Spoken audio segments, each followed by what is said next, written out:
with anyone. I could be with anyone. You're here with me. You're here with me. You could be around with me. You could be with anyone. I could be with anyone. You're here with me. You're here with me. Hey, what's going on, people? How you doing? Have you hit the like button yet? Thank you, Carmel Cuties. Appreciate you. Guys, welcome to Sunday. Before we get started, I want to make sure that you guys can see me, you can hear me. Everything is copacetic, so if you can see me and hear me, give me that one. And I don't have my hat on. Goodness gracious. Living La Vida Loca. I'm like the McDonald's guy who ain't got his uniform on. Welcome to the show, guys. Thank you so much. I see the ones populating the chat. Appreciate you. Got Rosemont Harris, Marlise, Gentry, CC. Appreciate you, Michelle. Thank you guys so much. Thank you, Betty Aldridge. Hit that like button. Appreciate you. See the ones ripping off. Thank you guys so much. What's up? What's up? Welcome to Sunday. Another fantastic day, another fantastic time, hopefully had by all. Oh, did you guys see my video that I dropped yesterday? That was talking about the power struggle and power dynamics of the Brown family. I really got into some of the more minutia thoughts as far as where the power struggle was, where the power actually lies. You know, I think that when I did that video, I was really kind of focused. Oh, thank you so much, Darlene Hall. Appreciate you. Yes, sir. All right. Yes, sir. Darlene Hall, JCK, Rosemont Harris. Betty Aldridge, thank you so much.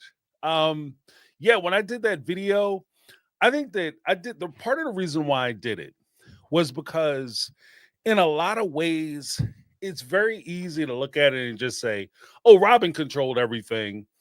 She was running everything. You know, somebody wrote, Robyn, Cody was the puppet and Robyn held the strings. I think that two things can be true at once. I think that at the end of the day, first things first, we have to recognize that these are people with emotional dynamics. They're very complex in some cases. Their relationships can be very complex, very difficult to understand. Like there's no like you're this but not that. You're 100% this. You're not 100% that. It's kind of like the levels of evil and good in the world. You know, if we're watching a movie or a TV show, you're like, this person is the good person. This person is the bad person. This person lives by a certain standard, this person doesn't, but when you're dealing with relationships, you could be a good person to one group of people or one person and be a horrible person to somebody else. You could be one person's dream and another person's nightmare. That's completely possible. And when I was talking about like the relationships between like Cody was a de facto leader of the Browns, just in the sense that by the social standards for which they lived, he was deemed the leader because he was the one who was central to the family. Now, as I said in the video, I think that you really, like, if you really want to dig into it from my perspective, you really have to do the distinction between pre-show Brown family versus post-show Brown family. Now, in the pre-show Brown family, they don't have money, and so they're surviving, and that's a different mentality that goes into your day-to-day. You're not worried about like having nice cars and how many houses you're gonna buy, and trying to screw people out of land that everybody already has a place to stay. You trying to get that extra land out from under them or that extra money out from under them. You're actually just trying to pay your bills so you can keep a roof over your head. You know what I mean? That puts them in a different mindset, a different position. And so their approach is different. And in that, I think in that struggle, the seeds of democracy bloom the strongest because you need everybody to survive. So everyone has increased power, increased decision-making because their presence is more required than, say, post-show, when you have enough money where everyone has their own house, everyone has their own property, you guys are still looking at buying additional properties, everybody has more than what they need, and now you're in a position where you can look at other people and say, you know what, I don't need you. And when that happens, you know, the old adage is that money doesn't really change people, it just allows you to be the person that you always were.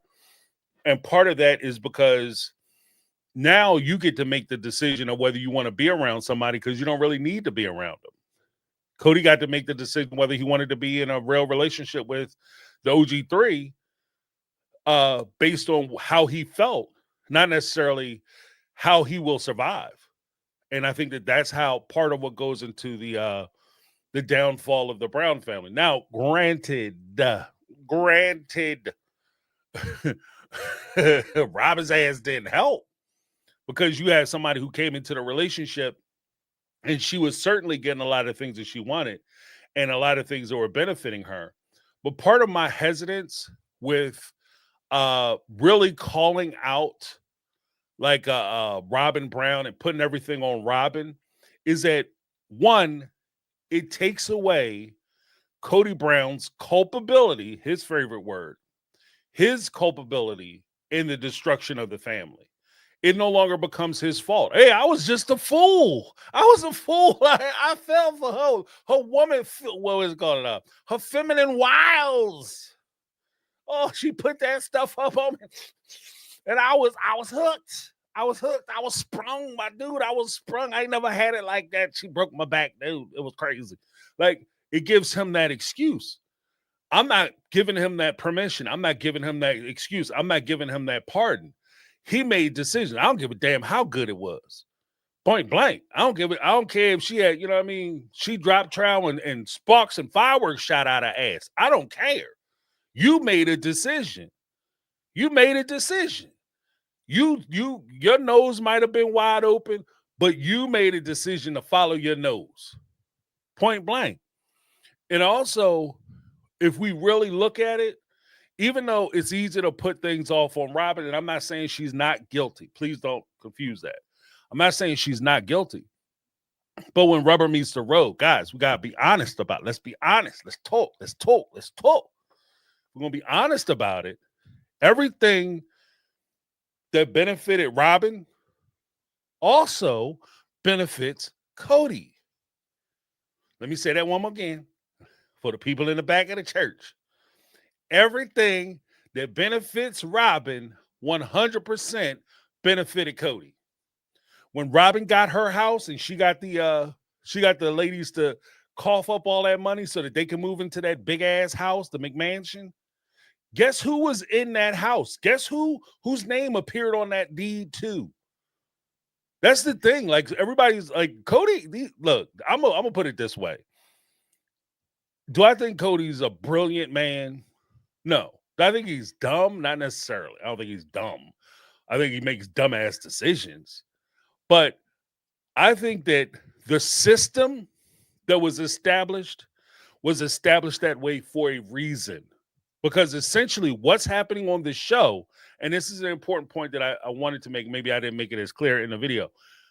The thing that happens in these relationships, these polygamous relationships, these traditional polygamous relationships, is what?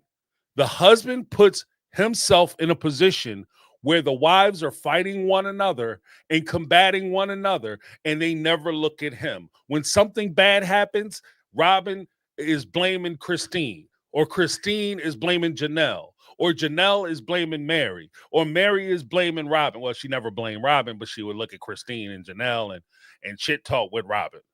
But nobody ever said, hey, you know what we need to do?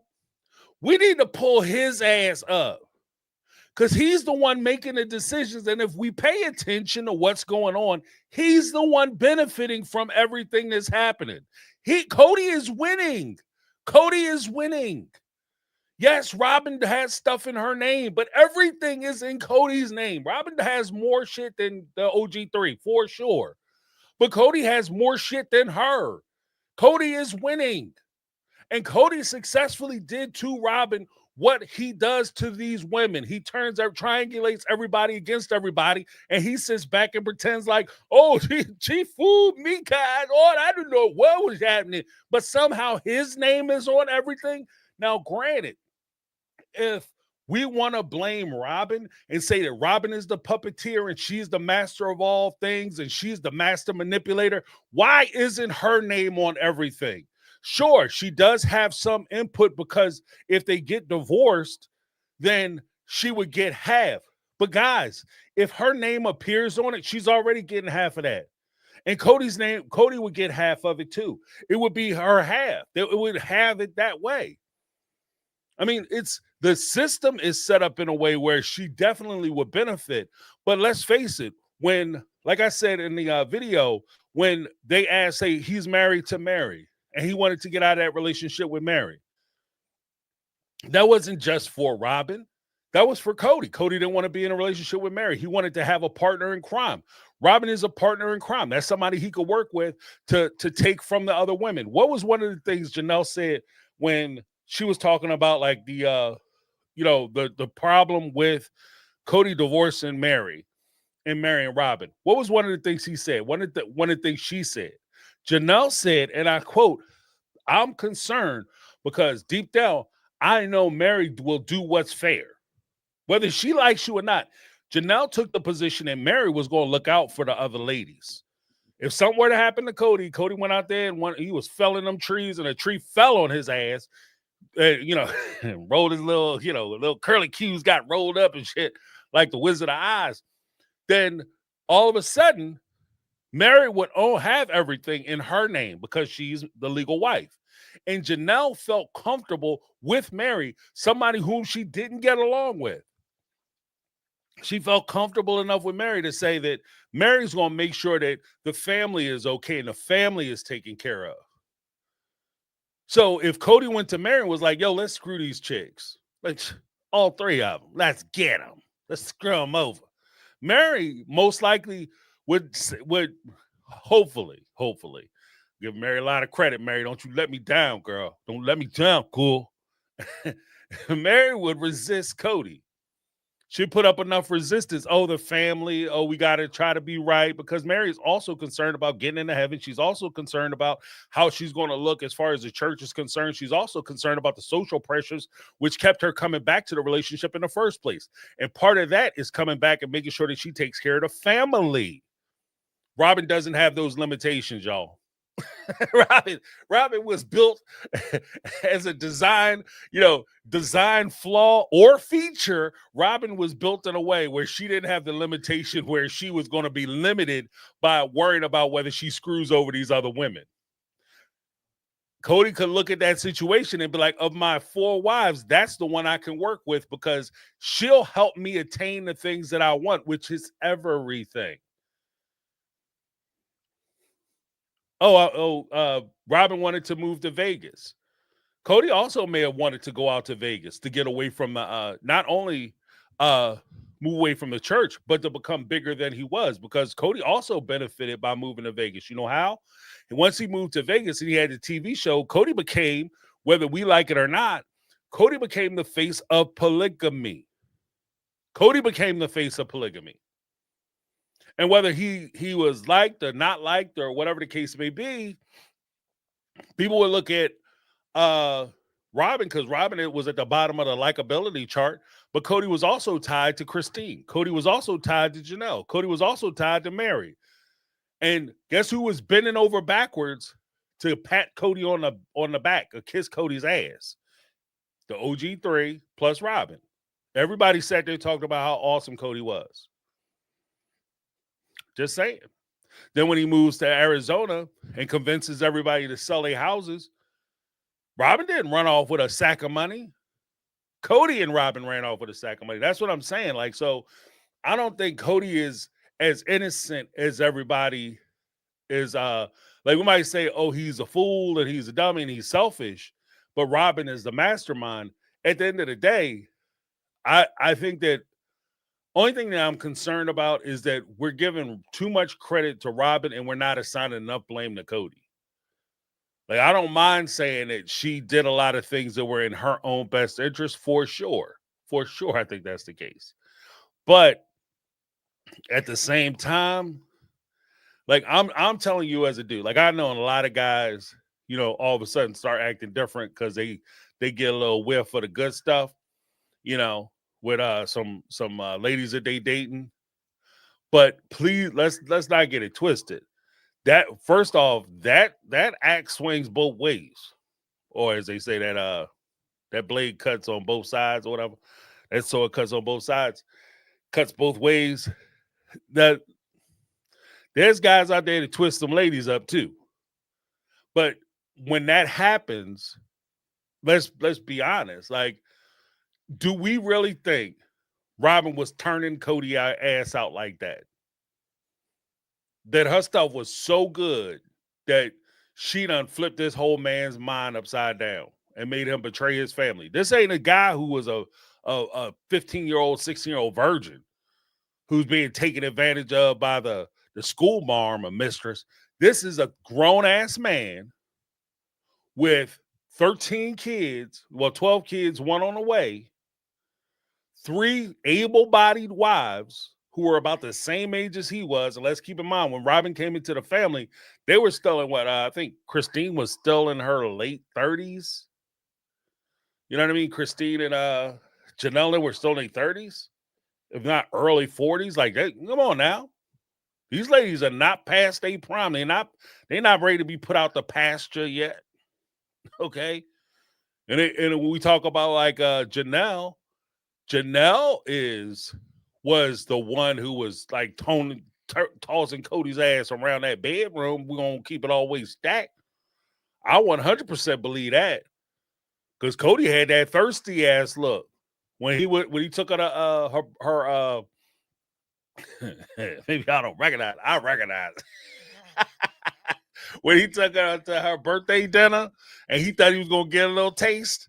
At the end of the dinner, girl, I'm taking you to the, you know what I mean? I know we fighting and stuff, but I'm finna take you to the finest restaurant in Arizona, because I'm trying to crack it.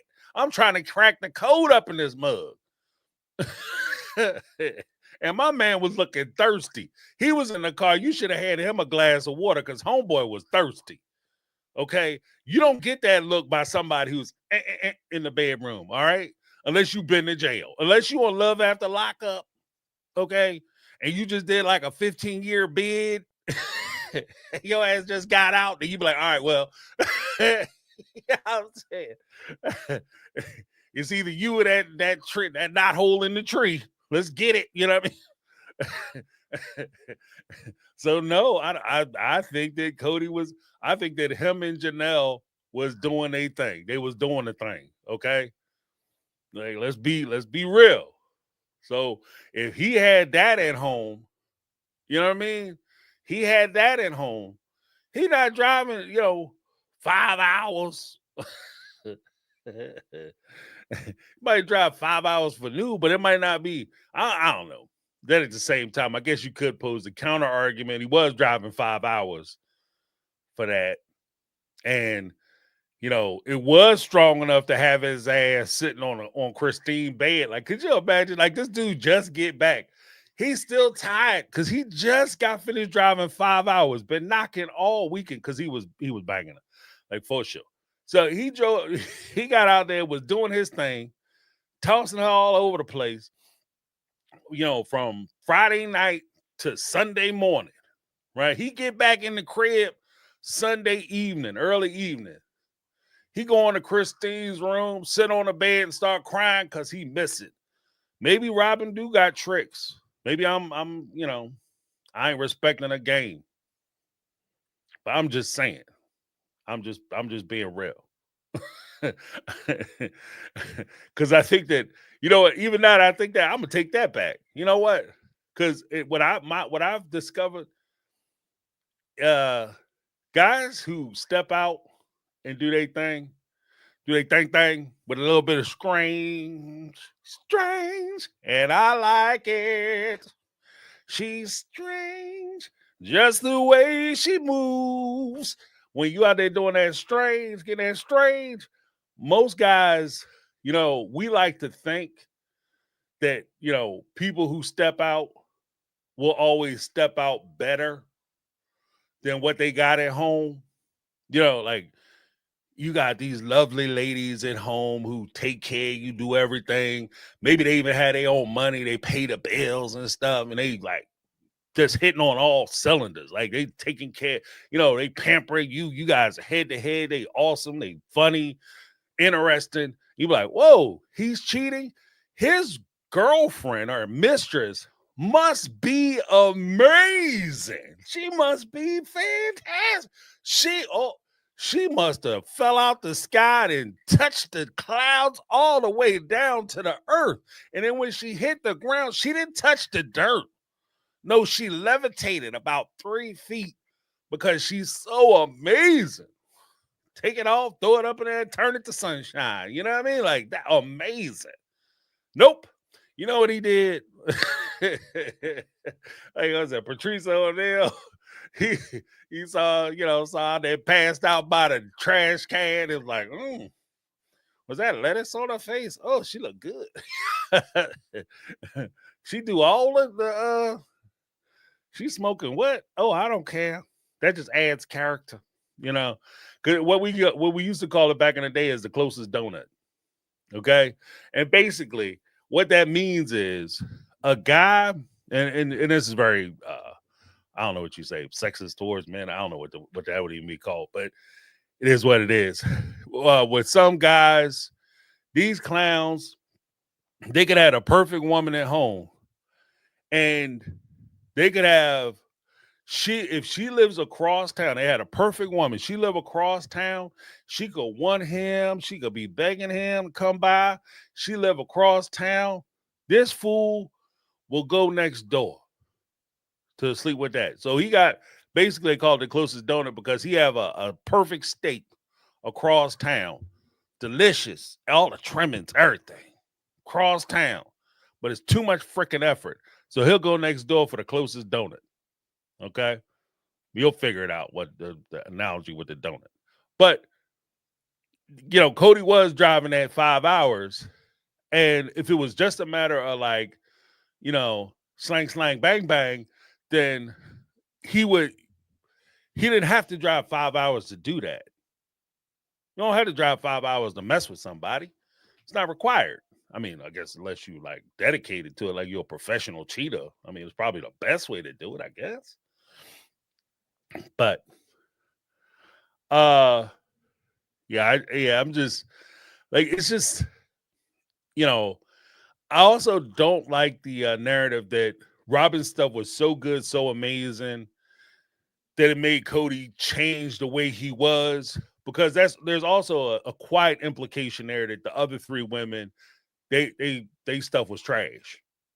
Like, you know what I mean? Like, you can't have both ways. Like, oh, they're beautiful, wonderful, awesome women, and blah, blah, blah. But Robyn's stuff is so good that it made Cody forget all about this wonderful, awesome people. Like, I just, I don't really buy into that either. Like, that's another thing that kind of gets me, where you you look at it and be like, oh, okay. He was all crazy about Robyn because she's amazing. I think that when push comes down to shove, Robyn was amazing. What makes Robyn amazing or more amazing than the other ladies is that Robyn was the door or gateway for him to do the things that he wanted to do, particularly to the other women and their kids, that the other women wouldn't stand around and let him do. They wouldn't facilitate. Like, because I would be hard pressed to imagine Mary, Christine, or Janelle standing by and allowing Cody to do to the other women and their kids what Robyn stood around and let him do. If that makes sense. You know what I mean? Like, I think that plays a part. Like, I don't think that part of it can be ignored. Robyn will allow him to do to these women and their kids things that I don't think any one of those women would tolerate Cody doing to any of those other women and their kids. I remember it wasn't that long ago. Becky said, I don't understand. What I mean is basically this. What do I think Robyn allowed him to do? What I think Robyn allowed him to do or helped him to facilitate or stood around and would permit was for him to actively siphon money away from those other women and their kids. Because we have to keep in mind, Robyn didn't have control of the bank. She had influence over Cody for sure. And I think that she made suggestions to Cody for sure. But she didn't control the money. Cody controlled the money. He had the keys. He had the keys to the account. Again, I would be willing to wager that when money went missing from the family account, Robyn's name doesn't appear on any of those withdrawals. I'd be willing to bet that. I'd be willing to bet that when because Janelle never came out and said, "Oh well, I checked the family account. Turns out Robyn been taking money the whole damn time." What did she say? When she was sitting there talking about the family account, she said Cody was taking the money out and Cody paid for things that wasn't approved for the approved by the family or approved for the fund being withdrawn. It was Cody taking the money out. It wasn't Robyn taking the money out. So even if Cody was taking the money out and using it for stuff for Robyn, and we say like, oh, Robyn had like $60,000, $70,000 worth of dollars. Yeah, but Cody had at least, he has a $250,000 car that he's sitting his ass in. And we talking about $70,000 worth of dolls? I mean, we talking about like, oh, Robyn had designer jewelry. Cody is sitting there with at least 7 or 8 Rolexes, which are like $20,000 to $30,000 a pop. Like, what are we talking? You know what I mean? That's where I'm at. That's why I'm saying it's not just Robyn. Cody is also taking money. Like they both walking out looking fabulous, and we focused on her wearing a beautiful dress, but we're not focused on him standing there in an Armani suit. Like, oh, she's wearing she's like wearing Coco Red, whatever, Louis Vuitton. Oh, but we're not looking at him wearing Armani or Gucci or sitting there with like the jewelry and stuff that he's wearing, like the knickknacks and shit that's in the house. That's not just Robyn, that's him too. You know what I mean? So when I say that Robyn would allow him to do things that the other women wouldn't, what I'm specifically talking about, it wasn't that long ago. Like Carmel Cutie said something that I've been saying since I was in since I was in high school. I don't understand how you could be with somebody, no matter whether you like them or not, or how they treat you or the people around you. I couldn't date somebody who was like, if me and my wife weren't together and I had custody of my kids, I couldn't be with somebody who was all about me and all excited about my kids and checking on my kids, but they have kids of their own that they never call or talk to. I couldn't be with somebody who is all about my kids, but don't give a shit about her kids. I couldn't do that, right? But that's me. That would be my limitation. And that's what I'm saying about like Christine, Mary, Janelle. I think that they have that limitation. They couldn't sit around and watch these other women's kids significantly go without. And their kids are 100% taken care of. Their kids got everything that they need. And Janelle's kids are sitting there sitting around eating damn ramen noodles and damn peanut butter and jelly sandwich, but they ain't even got 2 slices of bread to put together. So they basically doing a fold over job. You know what I mean? Like, I don't see them doing that to each other. But I do see where Robyn don't give a shit if those OG3 kids eat. She don't give a shit if Janelle don't have a place to stay, or if Christine is struggling, or if she's looking for help, or Mary is sitting in the house by herself. She don't care. Like, she just doesn't care because it doesn't affect her. She's about her and how Cody's treating her kids. But Christine, for instance, if Cody was sitting there and he was all about Christine and all crazy for Christine and taking care of Christine's kids, but he was just basically shooting a bird to Big G's or Gabe or forgetting to go over there and see Savannah on her birthday and all that, Christine would have a problem with that. Christine would have a problem with that. And she would say something about that because she cares about those kids. I don't think, no matter how much people may disagree with Christine, I don't think anybody would say that Christine would be okay with watching Janelle's kids suffer because it's not her kids. I don't think Janelle would be okay with watching Christine's kids suffer because it's not her kids. And as much as Mary, like you could say that Mary has like little selfish things about her, I don't think Mary would be okay watching any one of those other 12 kids suffer because it's not her kid. But I'm saying, like, I could go page for page, season for season, episode for episode, where Robyn clearly didn't give a shit what happened with them other kids or what them other kids was going through, as long as her kids were being provided for, as long as her kids were being taken care of, as long as her needs were being met. She didn't care what was happening. I remember one of the first things that I remember there's a YouTuber, I won't even say their names, but there's a YouTube channel. They came out and they were talking about it was season 17, where Robyn, Janelle, Cody, and Mary were all over at Mary's house. And Christine had already moved away. Janelle showed up and she was going to show the house plans so she could build on Cowdy Pass. And she was excited about doing it. And then Cody wanted to sit there and talk about freaking COVID and how he's suffering and how he was scared he was going to die. And, I'm so scared. Oh, God, I'm so scared. And then when Janelle was like, all right, well, bump it then.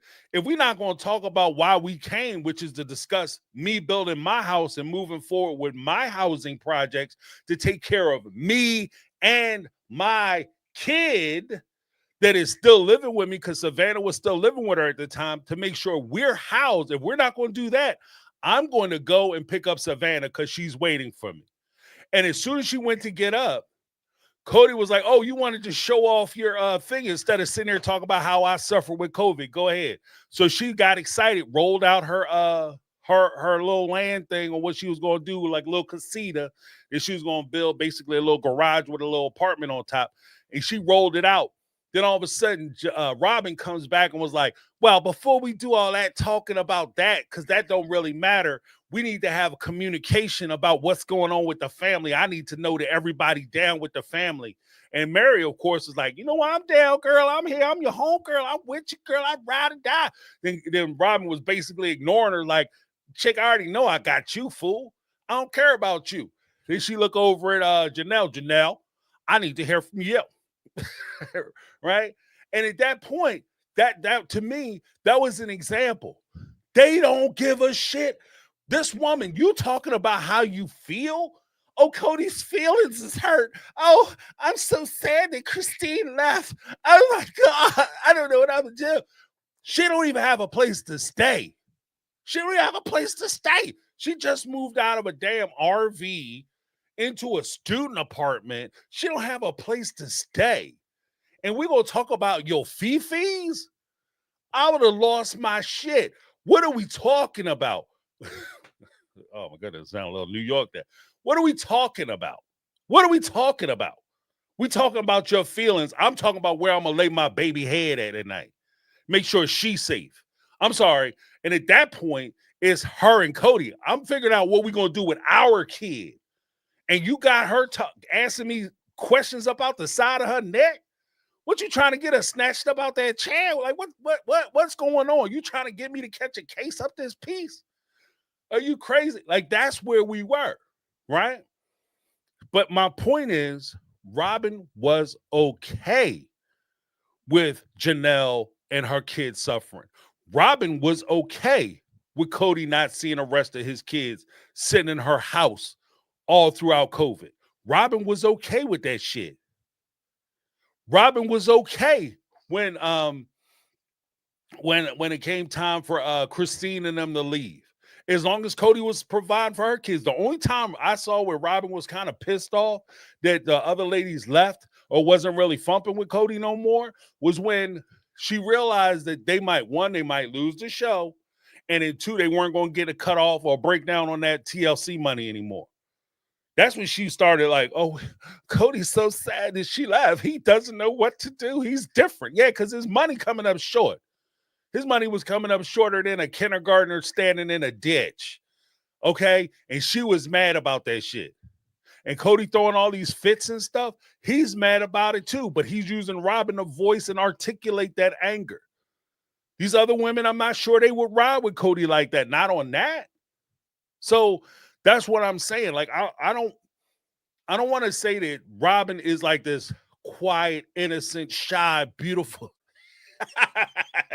Beautiful. She's so beautiful.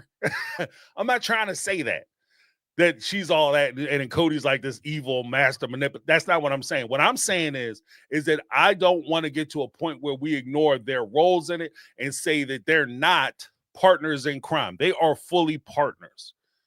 They have each other's backs. And I think that they're and part of the things that what Robyn wants, Cody supports. What Cody wants, Robyn supports. They don't sit around bad talk each other. They don't sit around and give up the ghost, and they sit around and let everybody else make their own decisions. But I think that Cody benefits because people are so quick to put it all on Robyn, and Cody is such a fool. He's such a dummy. He's such a he's so whipped that he's just doing whatever Robyn says. There's a sense of, or at least from my perspective, there's a hint of ignorance if you're whipped or you're tricked or you're fooled into doing something versus you're making a conscious decision to do that thing. You banging out Robyn, Cody's going out stretching and banging out Robyn because he likes it. Not because he whipped or he got to have it. I think he do it because he like it. He like her. That's what he like. That's what he's drawn to. There's a difference. When you try to impress somebody because you like them versus you have to have them because they so amazing and oh my gosh, I ain't never had it like that.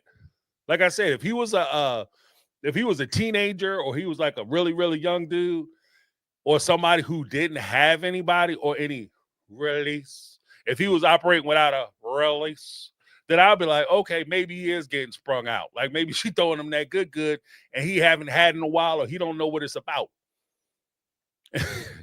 And she turned his ass out like a old t-shirt. Okay, okay, all right.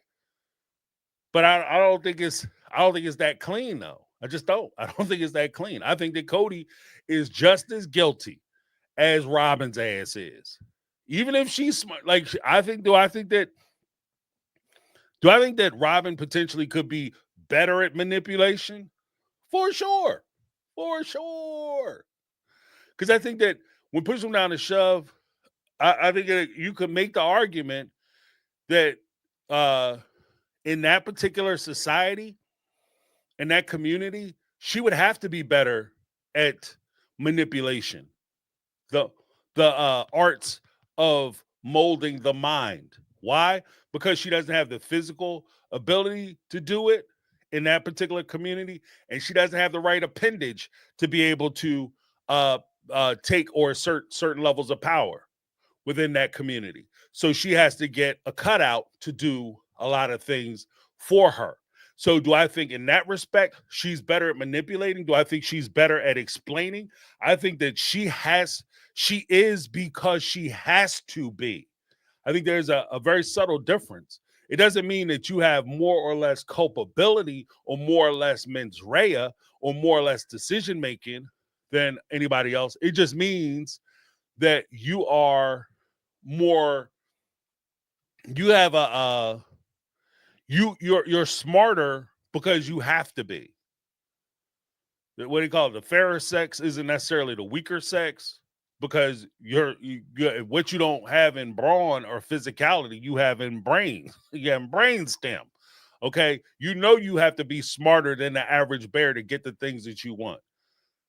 Because in that particular church, in that community, like we had a whole conversation last week when we were talking about it, how women have been limited for a lot of years, like as far as like not being able to have their property in their name or being able to apply for credit cards. I think that women weren't able to apply for credit cards until like the 70s, like the mid 70s. And for some people who might see this episode, be like, that was a long time ago. I'm telling you, somebody who's been around, Jack, the 70s wasn't that long ago. Okay. That was like 50 years ago in as far as like time, country, and culture and community, that's a flash in the pan. 50 years. That's nothing. Okay, a lot of things happened in 50 years. In 50 years, you had Roe v. Wade. That was decided, I think, in 1972. Then it was just reversed in 2020, 2024. 24? Yes. Yeah. No. Yeah, 24. 24. 24, 25. Yeah, 24. So sorry, not sorry. Like it is what it is. Like just because it's one way 1 minute, it could always go back.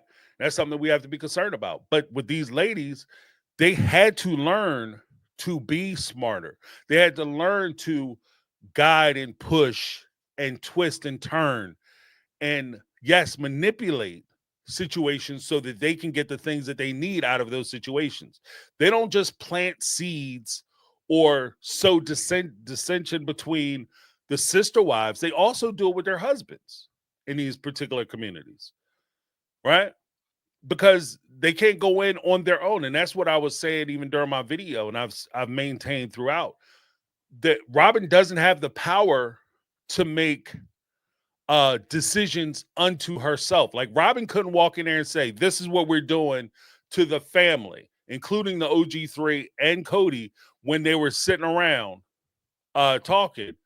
She couldn't walk into a meeting back when they were in Vegas and say, guys, we're moving from here. We're selling the houses. We're moving to Arizona. And where we go one, we go all. Those other three women would have laughed her ass out the room if they had walked in there and when they were living in Lehigh in the big house. I don't like the family living together, sharing meals, enjoying each other's company in my absence. We're moving to Vegas. Viva Las Vegas. They would have beat she would have had a hard way to go. That would have been a long ass driveway, son. From the front door to her car in the street, it would have been a long driveway. A long driveway. She wouldn't have made it. Them three women would have been on her ass. We're moving. She didn't have that authority. She didn't have that. She never had that authority or that power. That power was vested solely in Cody.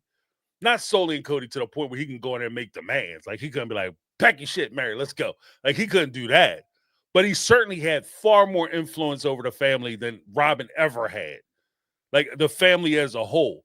Cody had influence over the family. Robyn had influence over Cody. And I think that we can't lose sight of that fact. But when she suggested things, there have been times when Robyn wanted to do things or things were supposed to happen that Robyn wanted that Cody told her no. Let's not forget, Robyn wanted to have a celebration about becoming the legal wife. You know who shut that down? Cody. You know why Cody shut it down? Because Janelle told him to. How about that? How about that? Janelle told his ass to shut that shit down.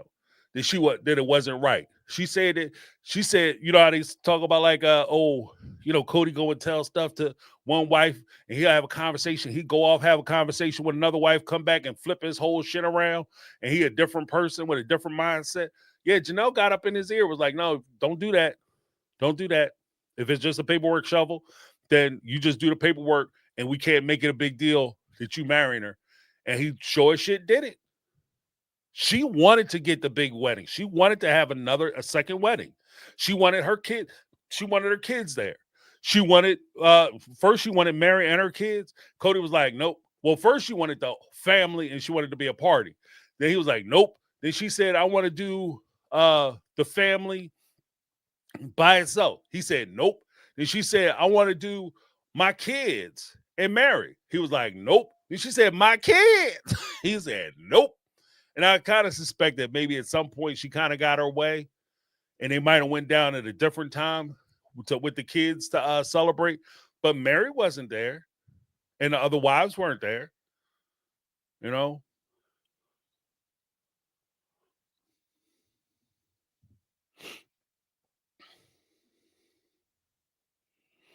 Let's see. But yeah, all I'm saying is I'm not saying that Robyn doesn't have influence or she doesn't. I think, to be honest with you, I think that even when like she tells Cody to shut it down and stop talking, I don't think she's saying stop talking because I'm the brains of the organization. I think Cody concedes that she is better at communication than he is, or so he perceives it. He perceives it as her being better at communication because the stuff she says sounds good to him. So he thinks that when she talks, she has the same influence on other people that she has with him. You understand what I mean? Like, like it's almost like a person who has a preference on music. Like if you sit around and you love rap, right? Mumble rap. I love it when they talk like that. I love that shit. You love that. If your favorite artist was coming to town and he said, I'm gonna rap to I'm gonna put out this new record. It's gonna be amazing. You'll pick that record up and be like, this is the best record ever. Oh my God, it's the best record ever. But for the other 99% of the world, we'll listen to that shit. Be like, this is garbage. This dude sound like he got head trauma. Like, what happened to him? Is he hurt? Is he all right? Is he okay? He sound like he hurt. Forget taking him to the Grammys. You need to take his ass down into the hospital. Get him checked out. This music is terrible. What is it? It's the same shit. He says the same thing 15 times. What are we doing? This music is terrible, right? But to you is the greatest thing ever. That's where I think Cody is. Like when he listens to Robyn, she's his favorite artist, right? She sings that the songs and the stories that she weaves. It's the most beautiful story. Oh, it's so moving the way she puts things together. But when she tells other people that same ass story, they're like, "What is she talking about? Did she need to go to the hospital? Did she have an internal brain injury? Like this story don't make no sense. This shit sounds like a lie." Why is she crying? Like, what's going on? Why is she crying? And I think that when Cody see, oh, she's crying, she's so sensitive, she's so moved. When the rest of us watch it, like, why is she crying all the time? Is she okay? Is there something wrong with her? You know what I mean? Because I think that's kind of the difference. I think that's kind of where like her influence on Cody kind of comes in. But I think like I just don't want to be like, Robyn, she has quickly become the villain of the tale. And I don't think that I can necessarily redeem her of that title. I don't even know if I want to try. I mean, I guess I could if I try to stretch, maybe. But I'd have to get up early and stretch, eat my Wheaties to create an argument for her. But I just don't want to get, oh, you cool breeze. Cool breeze. I just don't want to take away responsibility. Like the family falling apart isn't just seated. I mean, there are varying degrees of responsibility, clearly, of the family falling apart. And everybody who is in the family has a reason as to why the family fell apart. There are things that could have been done initially from the beginning that kind of set this whole thing up. Actually, I was thinking, with the show getting ready to start, and that's kind of how I pose this. With the new show starting, let me pop this out real quick. With the new show starting, there's a question, like, because we have the thing coming up where Christine looks at it and says, "Oh, they was totally bumping uglies before they got married," and she does a whole implication, like, "Did you see that engagement party photograph? She all up between his legs. You know what I mean? Trying to rub on a magic stick like hell to the no." Like, that's the kind of photo where if you're a married man, you should not be taking photos like that. There should not be a photo like that in your phone. Unless you like your clothes on fire in the front yard. I'm just saying. um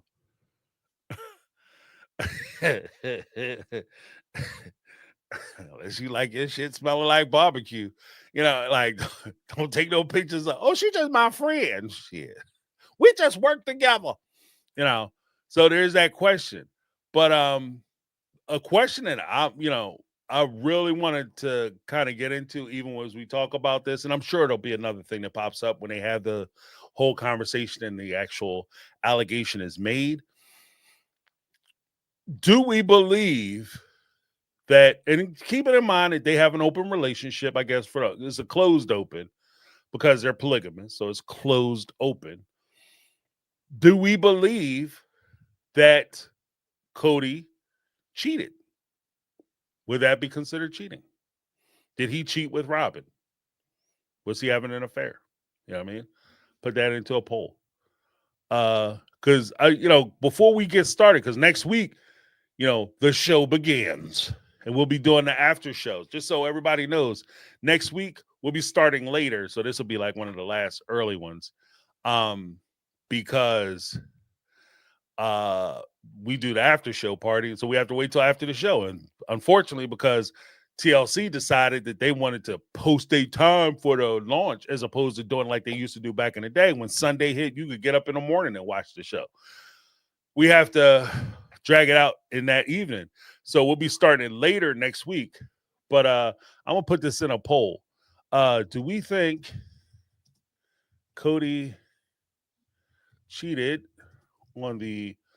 that was totally misspelled. OG3 with Robyn before they were married. All right. And we'll see what you guys are thinking, what the polls say.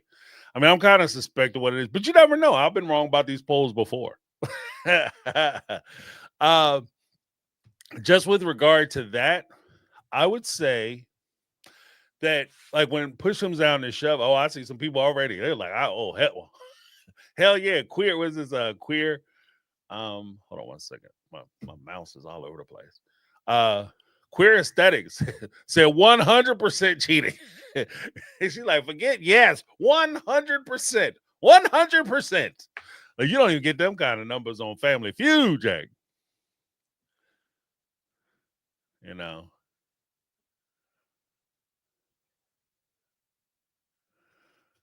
Yeah, that's some crazy shit. Because I think that's one of the things that, like, foundationally, that's like the problem. Like, when I say, and I don't want to be like, it was OG3's fault, because clearly if they was doing what they need to do at home, they could have kept their man at home. No, there was an old Tony Braxton song like that. When the dude get caught stepping out and cheating on his wife or his lady, he come back be like, I love you though, don't leave me, I love you. And it was in a movie Boomerang with Eddie Murphy and Holly Berry, young fine ass Holly Berry, and she was like, what, love would have brought your ass home last night. And that's kind of where I'm at. Like, it's not saying that it's somebody's fault, but if when he goes to step out, sometimes you got to provide that guardrail on a mug.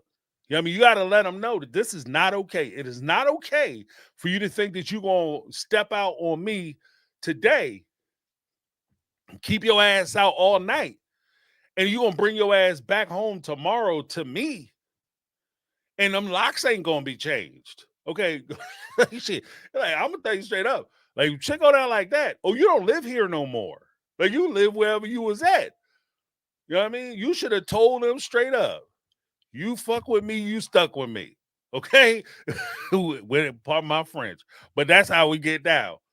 You bump with me, you stuck with me. So where am I putting my stuff? Because I live here now. Like, that's how you got it, no, it ain't an easy way back. You know what I mean? You can go out as far as you want, but it's not going to be an easy way back. I'm not an easy win. Like, I'm not just going, okay, well, I mean, you said you're sorry and stuff. It's all right. I mean, as long as you don't do it no more, bump that shit. Dude, like, every week you got to get up off your ass, leave the family, jump in your car and drive 5 hours because you got to get to know her. No, tell her to bring her raggedy ass down here. That's what you do. You get on the phone. Hey, matter of fact, hey, you call her, put that shit on speaker, because we need to hear what both sides are saying. Because this don't make no sense. You jumping in your happy ass in that that little white jalopy out front, hair whipping and shit, driving down the damn highway, burning up all that good gas to go see this little flicked ass chick about what? Oh, because I love her. I want to date her. I want to marry her one day. Nope, not today, son. Because in my understanding, you're marrying the family. So the family needs to get to know each other. Our family, her family, we all need to come together and we all need to get to know each other.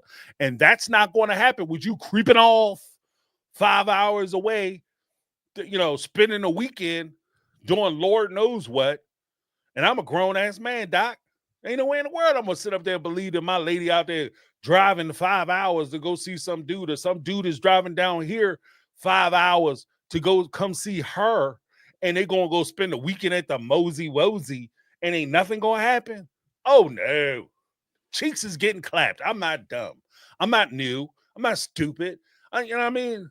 Nobody is driving 5 hours. And maybe that's my juvenile mentality. Maybe I'm being ignorant and immature.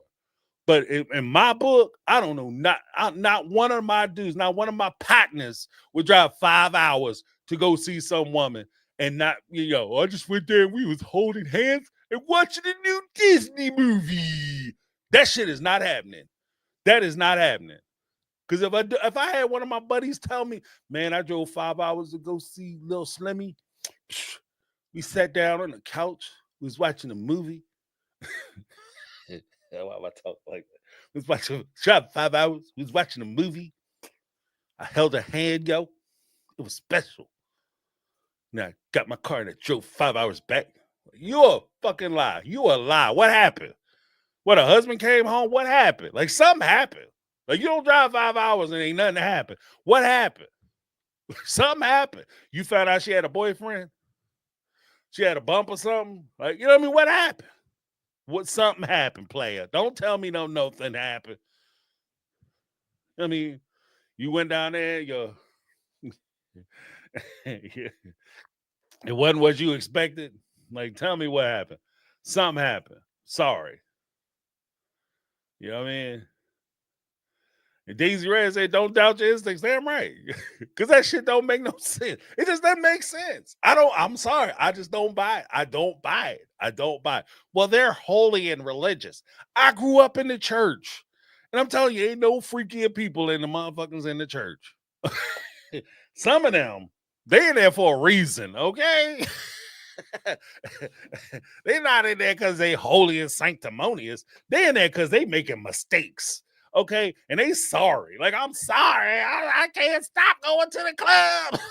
I can't stay about the shaky butt. You know what I mean? They're at the strip club every weekend. They're at the strip club Friday or Thursday for the buffet, Friday, Saturday. Then they show up to church early on Sunday. Are you crazy? I wouldn't do that because I'm a religious person. Like, man, if you was religious, you know temptation is strong. Okay. And if you are that conscientious about where you at, as far as your religion is concerned, and staying faithful, the best way, and this goes for a lot of stuff, the best way for you to stay your ass out of trouble sometimes is for you to stay your ass at home, son. That's the best way for you to stay up out of trouble. If you feel like, when you getting ready to go to the club, go to the party, go to the bar, go to the bowling alley, wherever the hell you going, and you know what's stacked up in that place. You know that there's dudes in there. You know there's women up in there. You know that, there is the right type of women and they all your style. You know when you walk up in there what it is. So when they look you in the face, be like, oh, I'm sorry. Would you mind walking me out to my car? No. Oh, hell no. Hell to the no. We ain't passing that front door. If I pass that front door, shit gonna happen. Nope, I'm good. No, thank you. No, thank you. And as much as he talking about, oh, when I saw Robyn you was in church talking about sparks was shooting up out your ass. Oh, yeah, I saw. Oh, I started getting that fever. I started feeling good up in there. You know what I mean? You ain't talking about it's the Holy Spirit, son. It's something else. And if you catching feelings like that up in church for a woman, you don't get in your car and drive 5 hours and leave your family at home. And that's if you are trying to stay married. Okay?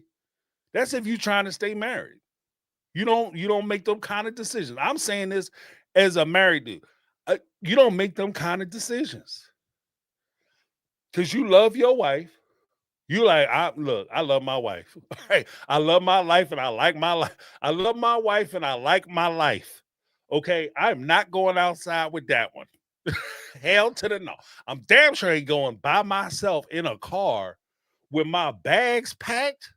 Oh yeah, some shit it's going down. When I get to wherever I'm going, just on general principles, GP, it's gonna happen. No, I'm not getting in the car. I'm not driving out there. Babe, you need to come out here to sit with us in the family because I am attracted to you. And if I come all that way, what's going to happen? You guys going to go out to dinner. You're going to know I'm not doing nothing. I'm going to be good. I'm going to go out there and I'm going to see her. We're going to hang out. It's going to be amazing. We're just going to talk and we're going to get to know each other. You go best of intentions. I'm going to go out there and I'm going to keep my pants on. It's going to be awesome. You get your ass out there 5 hours after a full day's work. You getting off work. And this is if you actually work when you go to work, okay? Maybe some people go to work, they sit in the office, close the door, and sleep in the damn desk. Maybe that was Cody. I don't know. But if you actually go to work and you work a full damn day, you come home, grab your bags, throw them in your car, drive 5 hours. Soon as you get out there, you guys go to dinner or do whatever you're doing, sitting there smiling and looking at each other's eyes, and she giving you that look. You understand what I mean? You know the look I'm talking. You know the look I'm talking about. She give you the look. And you like, and you saying to yourself, you know what? I mean, I feel strong. I feel strong. Just go back to her place. We're going to sit down and watch a movie. Then you go back to her house, sit on her couch. Her kids is fast asleep. You sitting on the couch. She's sitting on one end, you sitting on the other. You watching a movie. She get up to go to the bathroom or something. She come back. Guess what she doing? She's sitting her ass right next to you. Damn near sitting in your lap. And you still feeling strong. You still feel like you making decisions. But your decision-making skills just left 5 hours ago when you decided to hop your happy ass in the car. That's the last real decision you made. Every decision after that, pardon my French, is going to get a little vulgar, but I'm going to be real. Every decision you make post 5 hours ago when you got your happy ass out the car is what I call a dick decision. That's every decision that you're going to make from that point forward. Sorry, I know I'm probably offended like 4 or 5 people, but that's just what it is. You making bad choices. Okay, because you stop thinking, the blood stopped traveling all the way up and it's diverted. And the next thing you know, you pulling on your drawers, talking about, I didn't mean for that to happen. Didn't mean for that to happen. It wasn't supposed to go down like that. You made that decision when you got your happy ass in that car, drove 5 hours. That's when you made them decisions. Those are bad decisions. All right. I'm just saying. I'm gonna keep it all the way up. Keep it all the way a stack. And that was the last decision that he made. And and what makes it worse is that when you pop, you can't stop. All right. Once it happened, and then you did it. Now you doing it. You understand what I mean? Once you do it, you did it. Now you're doing it. So now, because you popped it off last time and you might have liked it, guess what's going to happen next week when you drive your ass back? You can sit there. I'm sorry. This can't happen. We can't never do this again. We made a mistake. Oh, my gosh. I feel so bad. Like, I feel like I betrayed my wives and my kids. Oh, my goodness. I got to go home and see my kids. You're going to get in your car, drive home 5 hours, sit there with your kids all that week, be weepy-eyed, crying and shit, feeling bad. Maybe that's why Cody was sitting on there talking to Christine crying, because he was feeling guilty because he just tossed the old girl up. She just got tossed up, right? And then what'd he do? Instead of him saying next week, you know what? Instead of me driving that 5 hours, maybe she ought to come down here because we got to put some guidelines and, put put some stuff up so we can keep it, cool between the two of us. Nope. He hop his happy ass back in the car, drive another 5 hours, get out there and say to Robyn, do it again. Do it again, girl. Do it again. That's how that shit happened. Okay. Don't tell. Look. I've been around, Jack. I've been around. I've been around. You know, when you are back, look, you married, you got to ask yourself, because you go out and every now and again, like I remember when I was younger, we'd go out, my buddies would go out and they'd be married. I wasn't, when I was very, very young, or even when I was married. And like, dude's married and he talking to somebody a little too long, or he paying too much attention to some young lady at the spot or whatever. Go over to him, be like, yo, man, let me holler at you for a second. And you start talking to your buddy, like, man, what you doing? Man, we just chilling. I'm just chilling with old girl. I'm just chilling with old girl. Man, you need to carry your ass on. Let's go. Let's get on up out of here. We're gonna go hit the diner or something, go get something to eat. And we're gonna go on home.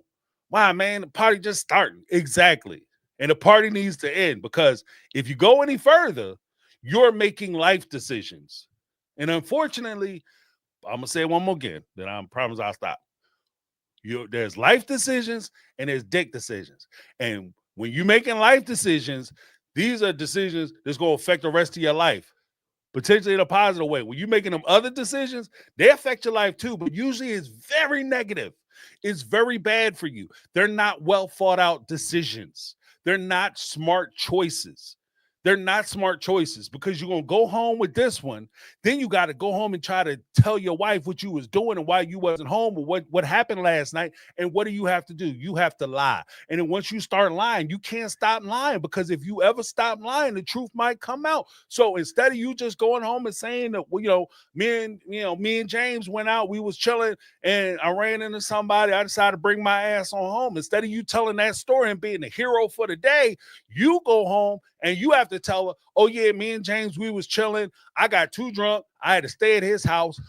I drove and we went back, got something to eat, and we did this and that. Well, how'd you get your car? Oh, how'd I get my car? Because I drove his car. Then I had to go back to the bar, and then we did that and flip old change up. And then, well, that doesn't make any sense, because how did you get home? Oh, because I was doing and that's when you ass start getting in trouble. That's when you stand there doing this shit. Ever see a man do this? That's when he already fucked up, because he can't remember what he said. He's trying to come up with another lie. Like, come on, girl. Just give me time. I gotta think. Damn. Oh, that's what that is. Or you start stuttering, or you get mad at you. Girl, how you gonna ask me all these questions? How you gonna be asking me all these dang questions? It don't make no sense. That's when that come in. Life is so much easier if you do the right thing and you can go home and tell the truth. You know what I mean? If you stand there and you talk to a woman for too long, go home and tell your lady. That's what I do. You stand there talking to somebody too long, go home and tell. Yeah, I met so-and-so. You might be like, yo, we was feeling each other. But you like, you don't say that shit. You get punched in the mouth. But you're like, oh, you was feeling, you gonna feel these. Fire one, bow, you just be like, look, when I was out, I ran into so-and-so, especially if it's somebody you used to know. You don't never put yourself in a situation. This is me. I don't put myself in a situation where somebody else has that much power in my relationship. I would never put myself in Cody's position. I would never put myself in a position where I'm driving 5 hours to see somebody who I'm sexually attracted to the point where I'm in church and I got to start shifting in my seat because I got ants in my pants and they want to dance, if you dig what I'm saying. I'm not shooting and sitting there having like thunderbolts shooting out my ass, and I'm looking at this woman, and then I'm going to drive 5 hours to go see her by myself on the road in the dark, nothing out there in the world, but Jesus and the devil, and I'm making wrong turns. You don't do that shit. You don't do that, because then you got to go home and explain a bunch of stuff, right? Instead of keeping all the way a stack. I wouldn't, because Robyn, at that point, if he was knocking her off, and this is something that I don't know what people are going to say, but this is something that I'm going to say. If he was knocking Robyn back, like blowing her head back, bow, bow, blowing her head back, if he was doing that, you gave her a tremendous amount of power in your relationship from jump. That's the type of shit I'm talking about. Because if she walks in and she say, yeah, that last weekend when Cody got out of bed, because that's how ladies who trying to mess your shit up, that's what they do. They make mistakes. It slipped. Oops. Oh, did I say that? I didn't mean to say that. That was a secret. That's when you hear about that shit. So all she got to do is let something slip up out of mouth about what Cody was doing up in the crib. She just blew up 3 of his relationships. So she has power in that situation. That's the kind of power manipulation I'm talking about. That's the type of influence I'm talking about. You giving her that kind of secret, that's a tremendous tool. You just handed her the keys of Valhalla up in that piece. She got the hammers of Thor. Are you kidding me? What are you doing? You're making bad decisions. I'm gonna just call it bad decisions from this point forward. You making bad decisions. Because that's all you're doing. You messing your life up. You messing your situation up for short-term gratification. And I'm not saying that, he drove 5 hours. Homegirl might have been throwing it on him like, adult film star style. And he ain't used to that because, she been out in the world. She was doing things that maybe the other wives didn't do because she did have that comment during season 17 that these wives be turning them down, telling them that they don't want to do certain things. And they saying that this and that and other is nasty and they don't want to do it. And she's like, I'm down for whatever. All right, she didn't say that. I'm down for whatever, son.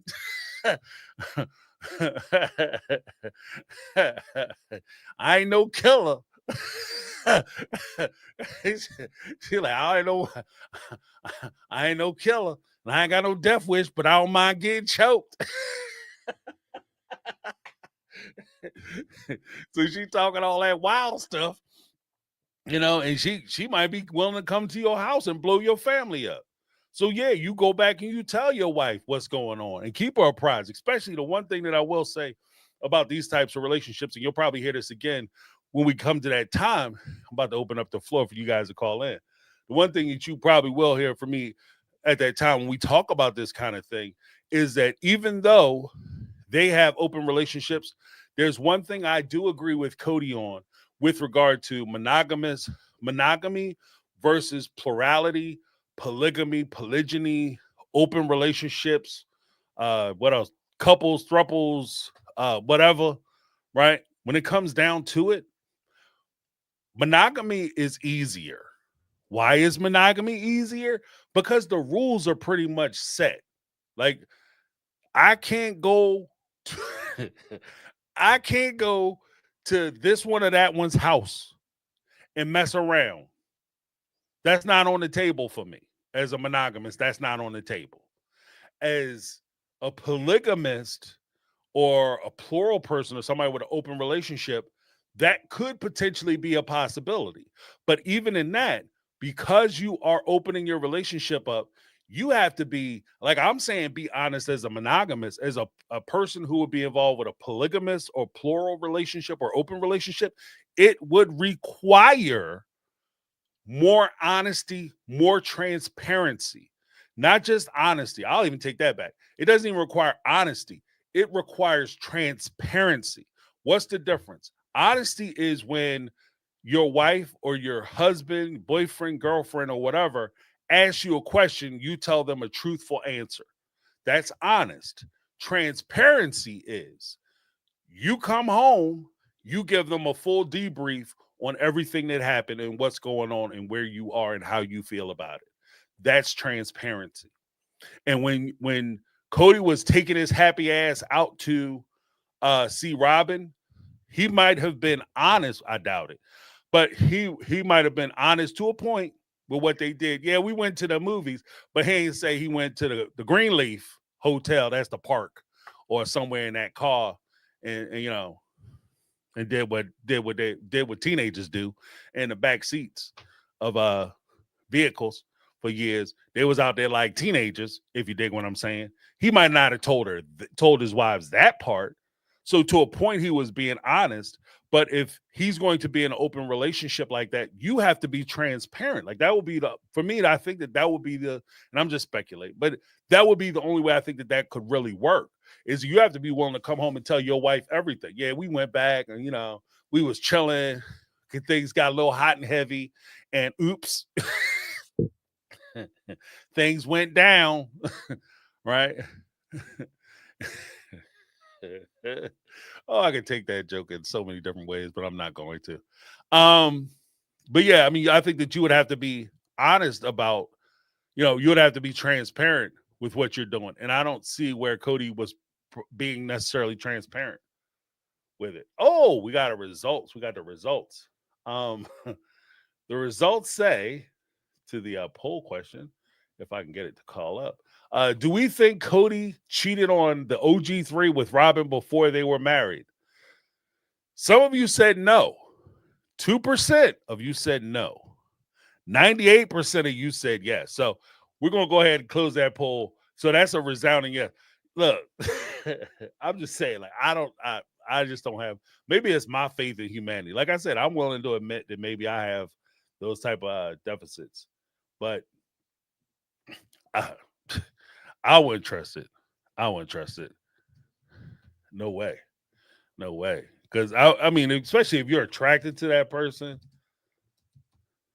you get it, and it might not even start out. Like, I don't even think it necessarily has to start out with, I'm going down there, I'm gonna put on my good draws, and I'm gonna go down there and do what to do. I don't think it necessarily has to start that way. I think it could just start with, you talk too long, you hug too long, you kiss too long, you linger too long, and then next thing you know, the longer it goes on, the lower your inhibitions get, and the more likely it is that you wind up doing something that you regret. I don't think everybody who necessarily goes out and cheats says when they walk out of the house, I'm definitely gonna blow my family up. Yeah. Ooh, I'm gonna be awesome. Divorce court, yes. I don't think that people do that. I think that some people walk out, I'm not gonna do nothing. It's gonna be a boring ass night. I remember when I was young, go out. I would always say the times that I went out and I'd be like, story time. I was like, this is gonna be a crazy night. Those nights, they're all right. You know what be the craziest nights? The nights that you didn't see coming. The nights was like, oh, I'm just gonna go hang out, maybe kick it at the bar for a little bit, chill, see what's going on, maybe watch the game or something. And you sitting there, and then all of a sudden, somebody come in, boo boo, and they fired up. And then all of a sudden, you fired up, and then you get to talking. Next thing you know, you in the car, y'all going somewhere, y'all hanging out at a club or a party or a bar at somebody's house, just chilling, boo boo. It's crazy, and it's a crazy night, right? That's why I think happens sometimes especially with these people who call themselves mature and spiritual, and you think that you got the we call it the arm of the Lord, and you think you protect it, and all of a sudden your flesh don't matter. If you were sitting in a church and you felt the spirit of lust eating your behind out, you need to stay the hell away. That's your first sign. You need to stay away from this one. This is not the one you want to be in a room by yourself with her. That's just me. That's like I said, maybe that's my limitation. But if I was feeling that move that way, there's no way I'm sitting somewhere by myself with her. And it might even come off like, oh, you talk to everybody else. Why aren't you coming over and talk to me? Because you're trouble. If I sit here and talk to you for too long, shit, I'm a human being. I'm a man, baby. I'm a full grown ass man and I'm functional. All right. There's no way I'm sitting here talking with you. All right. Because you right up my alley. So what I'm going to do, what I'm finna do, I'm going to keep my family and I'm going to go ahead and step to the left. I'll see you when I see you. Bye-bye. For me, that's how you stay in a relationship. That's how you make shit work. That's how I do it. I don't go places that I'm even going to be tempted, because that's what temptation is. Temptation is not the absence of you wanting to do something. Temptation is when you absolutely, positively, 100% with everything in your soul, your spirit is telling you, yes, yes, yes, let's do this. We could totally get away with it, dog. You're smart. You're smart. You could totally get away with it. That's when you attempt it. That's when you make mistakes. When you think you smarter than all that shit going on in your spirit is telling you, we need to take our ass home. Listen to that one. That's how you keep your family. When you stop listening to that, that's when you start making mistakes, and that's when you start, you get the opportunity to visit your old house every other week to visit your kids. Like, that's what I'm saying. So we just gotta be smarter.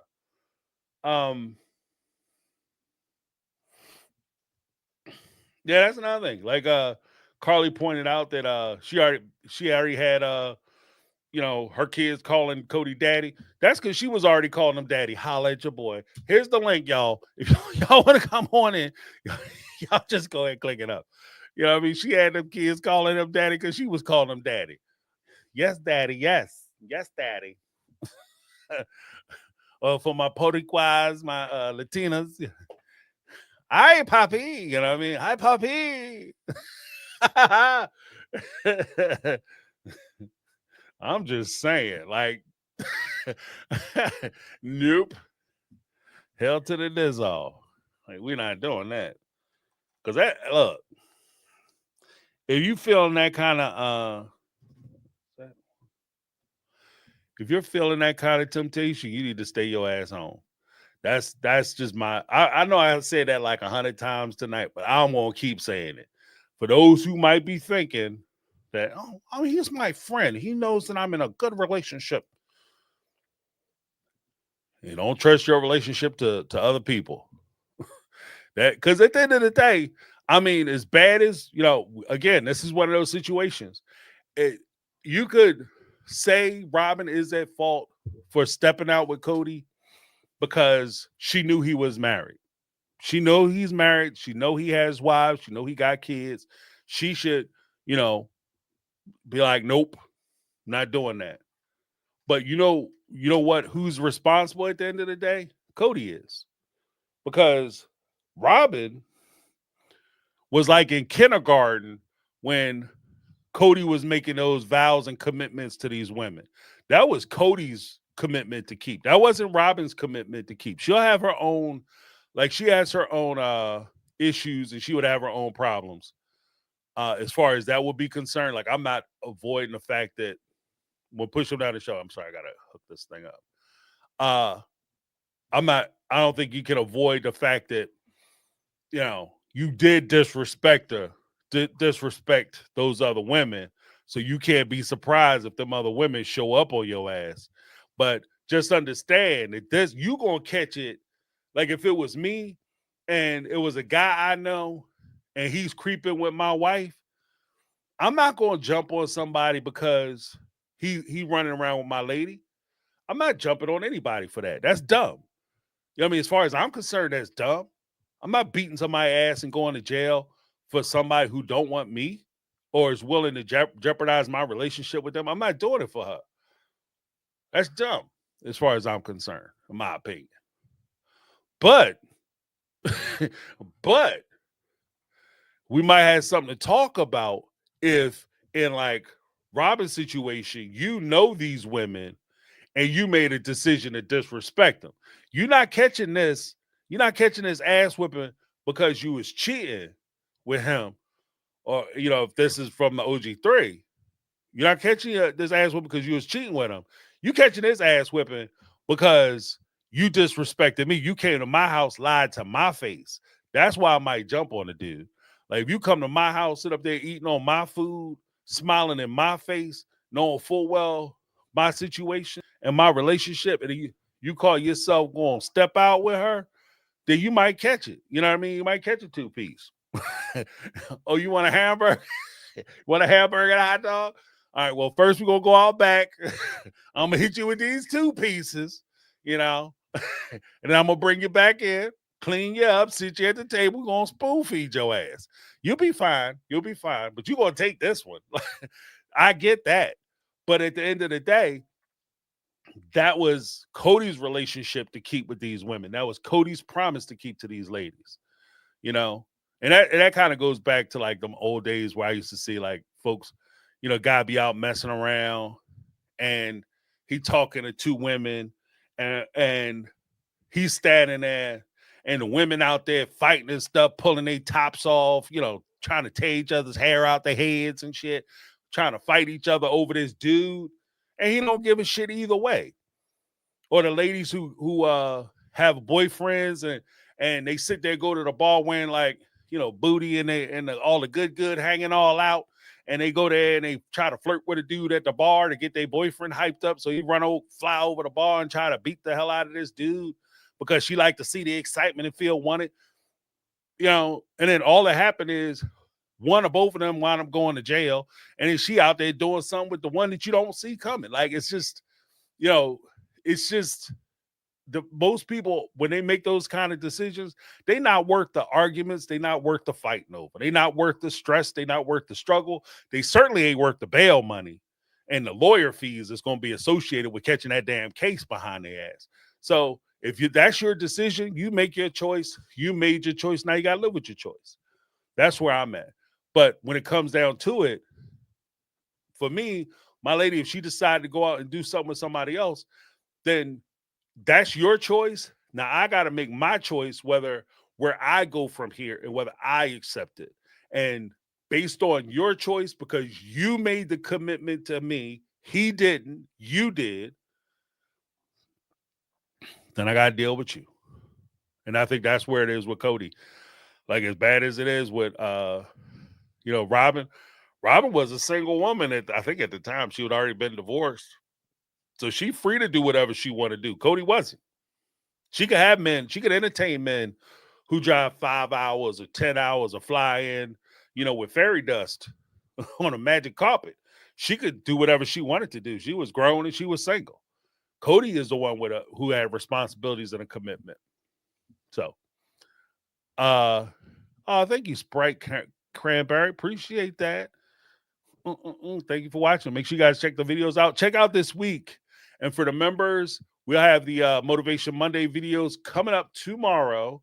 I have an interesting one I wanted to do about communication. So that'll be up tomorrow. Make sure you check that out. And then I'll roll that out for everybody. They can be able to watch it Wednesday. So it'll be awesome. But welcome to the stage, Betty. Betty, what's going on? How you doing? Hey, boo-boo. How you doing, sweetie? Doing well. How's everything? I'll try to make it quick because my ass gets long-winded and I take twists and turns and to all my girls. Girl. And Carmel Cuties, your admin, girl, I meant what I said. You just come on. We'll get you a room. She can take her vacation after next month and she can come down and go explore. We can get her a room at the hotel. There you go. There you go. All right. And you too, Goofy Ball. Just, right. You want to head this way? You're not that far from us. You're in Philly. Yeah. Not right outside Philly, but yeah. Well, my son lives in, I think right outside Philly. I don't know where it's at, like King of Prussia, whatever the hell it's called. They live there. But what I was going to say with that, let me get back to the subject because, I got to bring myself in. When we're talking about that, absolutely, they were doing the Diddy. Yeah. But a deeper thought would be how much, and not just Cody and Robyn, because they absolutely did. Because Cody brought his girls, his older ones. How many times did Maddie go to babysit the children while they were out on their date? And just that he took, even just that string ring that he took that Maddie had made and gave it to Robyn. Like, seriously? Like that. And I guarantee you, she probably had a different ring to wear when they were out and about. But the failure on all 5 parents to these children, to ladies especially, and even the gentlemen, when you're talking about the boys there, of how a relationship should be, the honesty, the integrity, the respect. Because even like Maddie, you had Maddie and Aspen. Well, their mothers allowed them to go with Cody to babysit, but were they babysitting or were they there to report back? So were the ladies actually using these girls? Okay, yeah, Cody's using them to babysit so he can get time out to do the squeaky beaky. And, like somebody else talking about the drive shaft, that's probably what she felt. Oh, I thought that was you always the drive shaft. But it's also, how much pressure those poor, and you got to, they were preteens, teens, the pressure that they're under. How much do they report back to their mothers? What should say, they're literally in the middle. They don't want to betray their father. They don't want to betray their mother.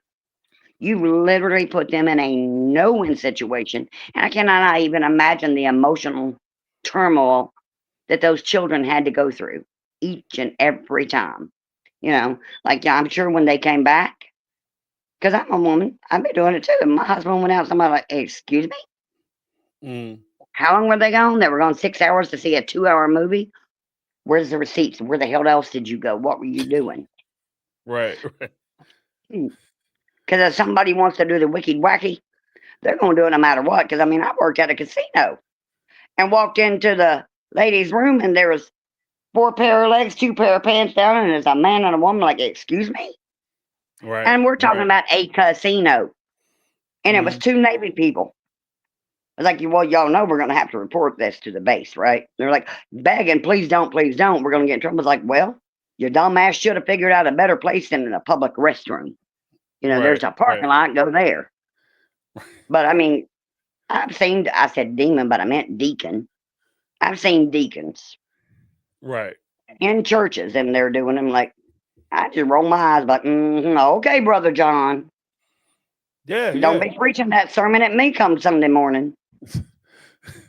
Well, them Because guys, that especially bacon when will fry in your the mouth preachers without are cooking. taking the when they doing like the special marriage counselings and couple Oh my counselings. God. Oh, I need to Look, there are get some Sister that Johnson predators. in for a meeting. Yeah, need to take a Some of meet with them are Sister predators. Johnson. Yeah, I have pimps in literally, the pulpit. there was a pimp, loved to do his job as the counselor to find the vulnerabilities.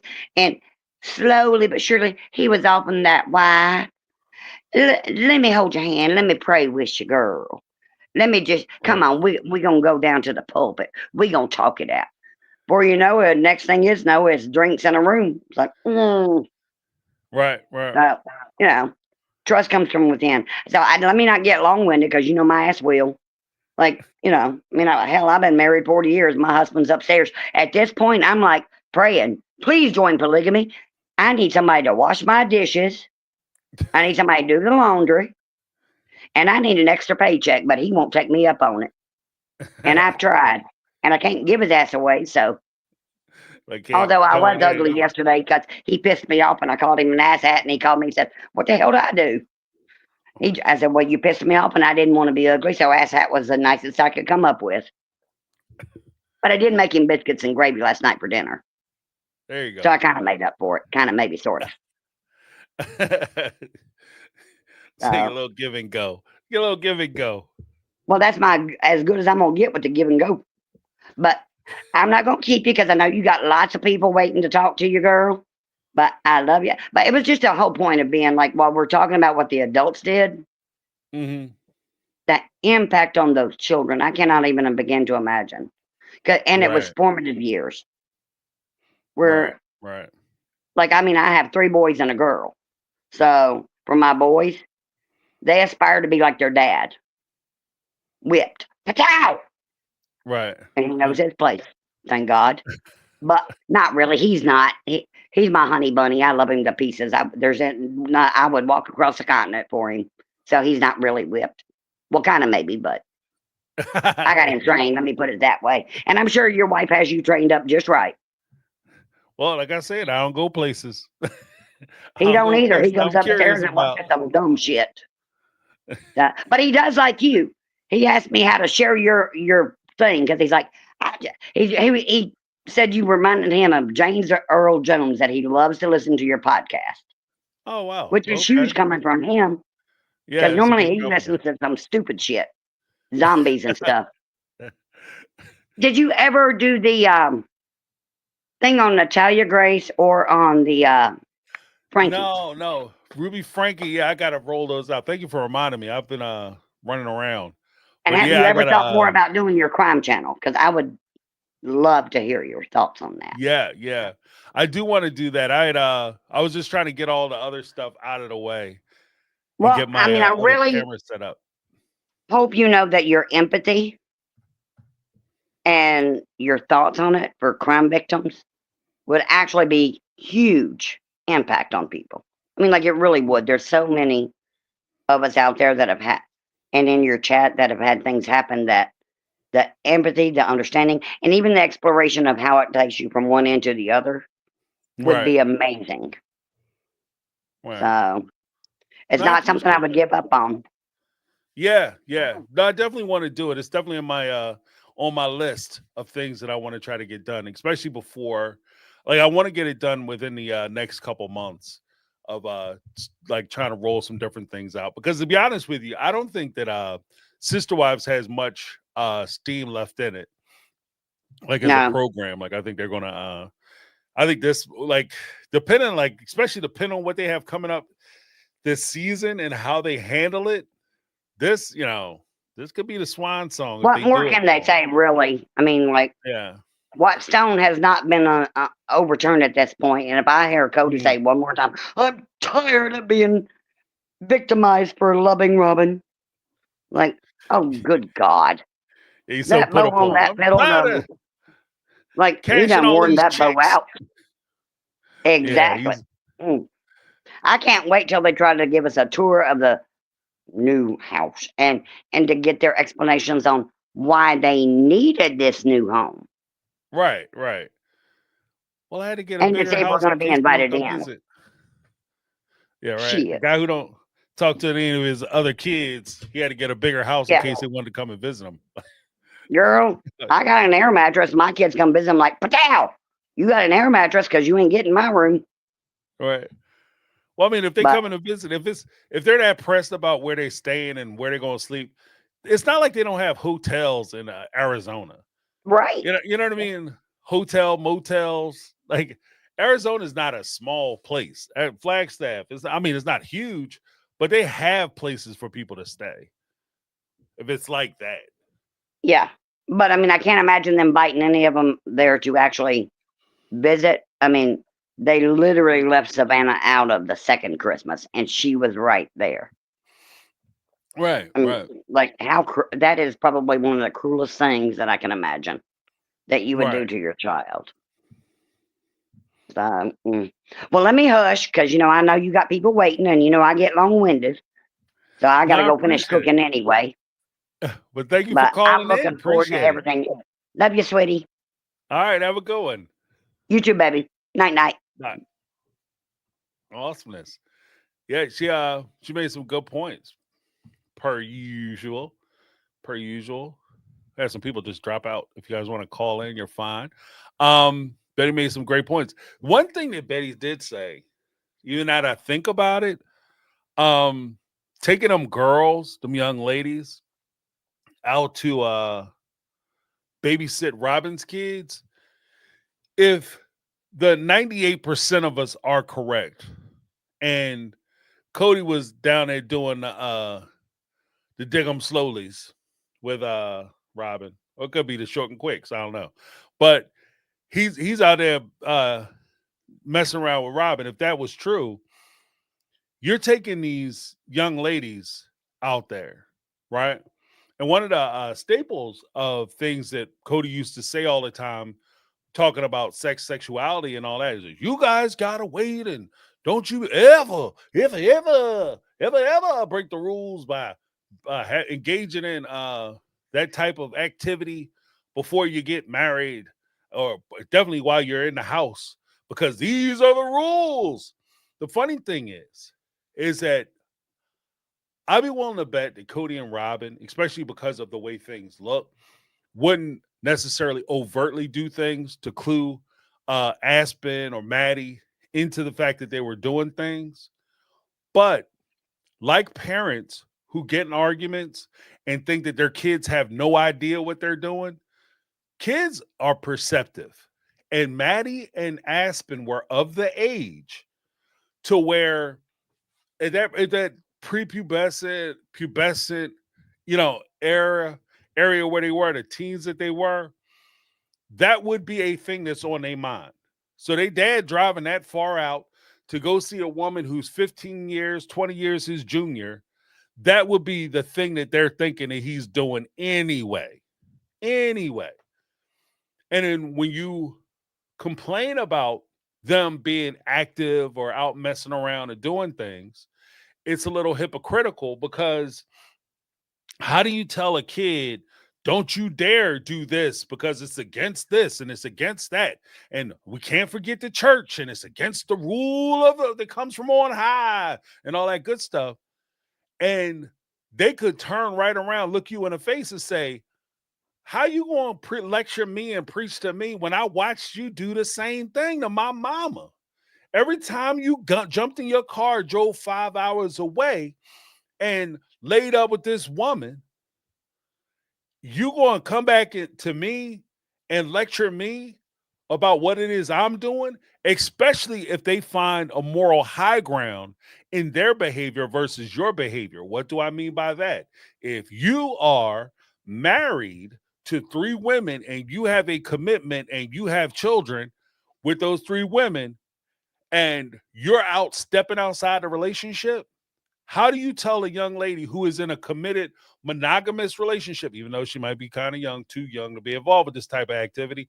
How do you tell her that you're in a moral superior ground by doing what you're doing versus her doing what she's doing with the one person, the only person, but you cheating on your people and you're trying to tell her that you can't do this and you can't do that? You know, you're a hypocrite. And so your advice, your position, your stakes are looked at side eye. You know, they're not taking you serious. And it almost reminds me of when maybe that was like Betty made a hit on something. Like maybe when remember when they were sitting there talking about like going on a group date and Cody was lecturing them about dating anybody, and Maddie sat there and said, but Robyn said that she was seeing a bunch of people, that she dated a bunch of people. And he was like, no, she dated a bunch of people. Dated. Not saw, dated. Like she went out with these people, not dated them or was in a relationship with them. Do I have that? Let me see. Oh, I don't have it. Yeah, but no, I don't have it. But yeah, but Maddie called her out. What if she was like, yeah, but you was going down there when I would babysit Robyn's kids knocking her ass off.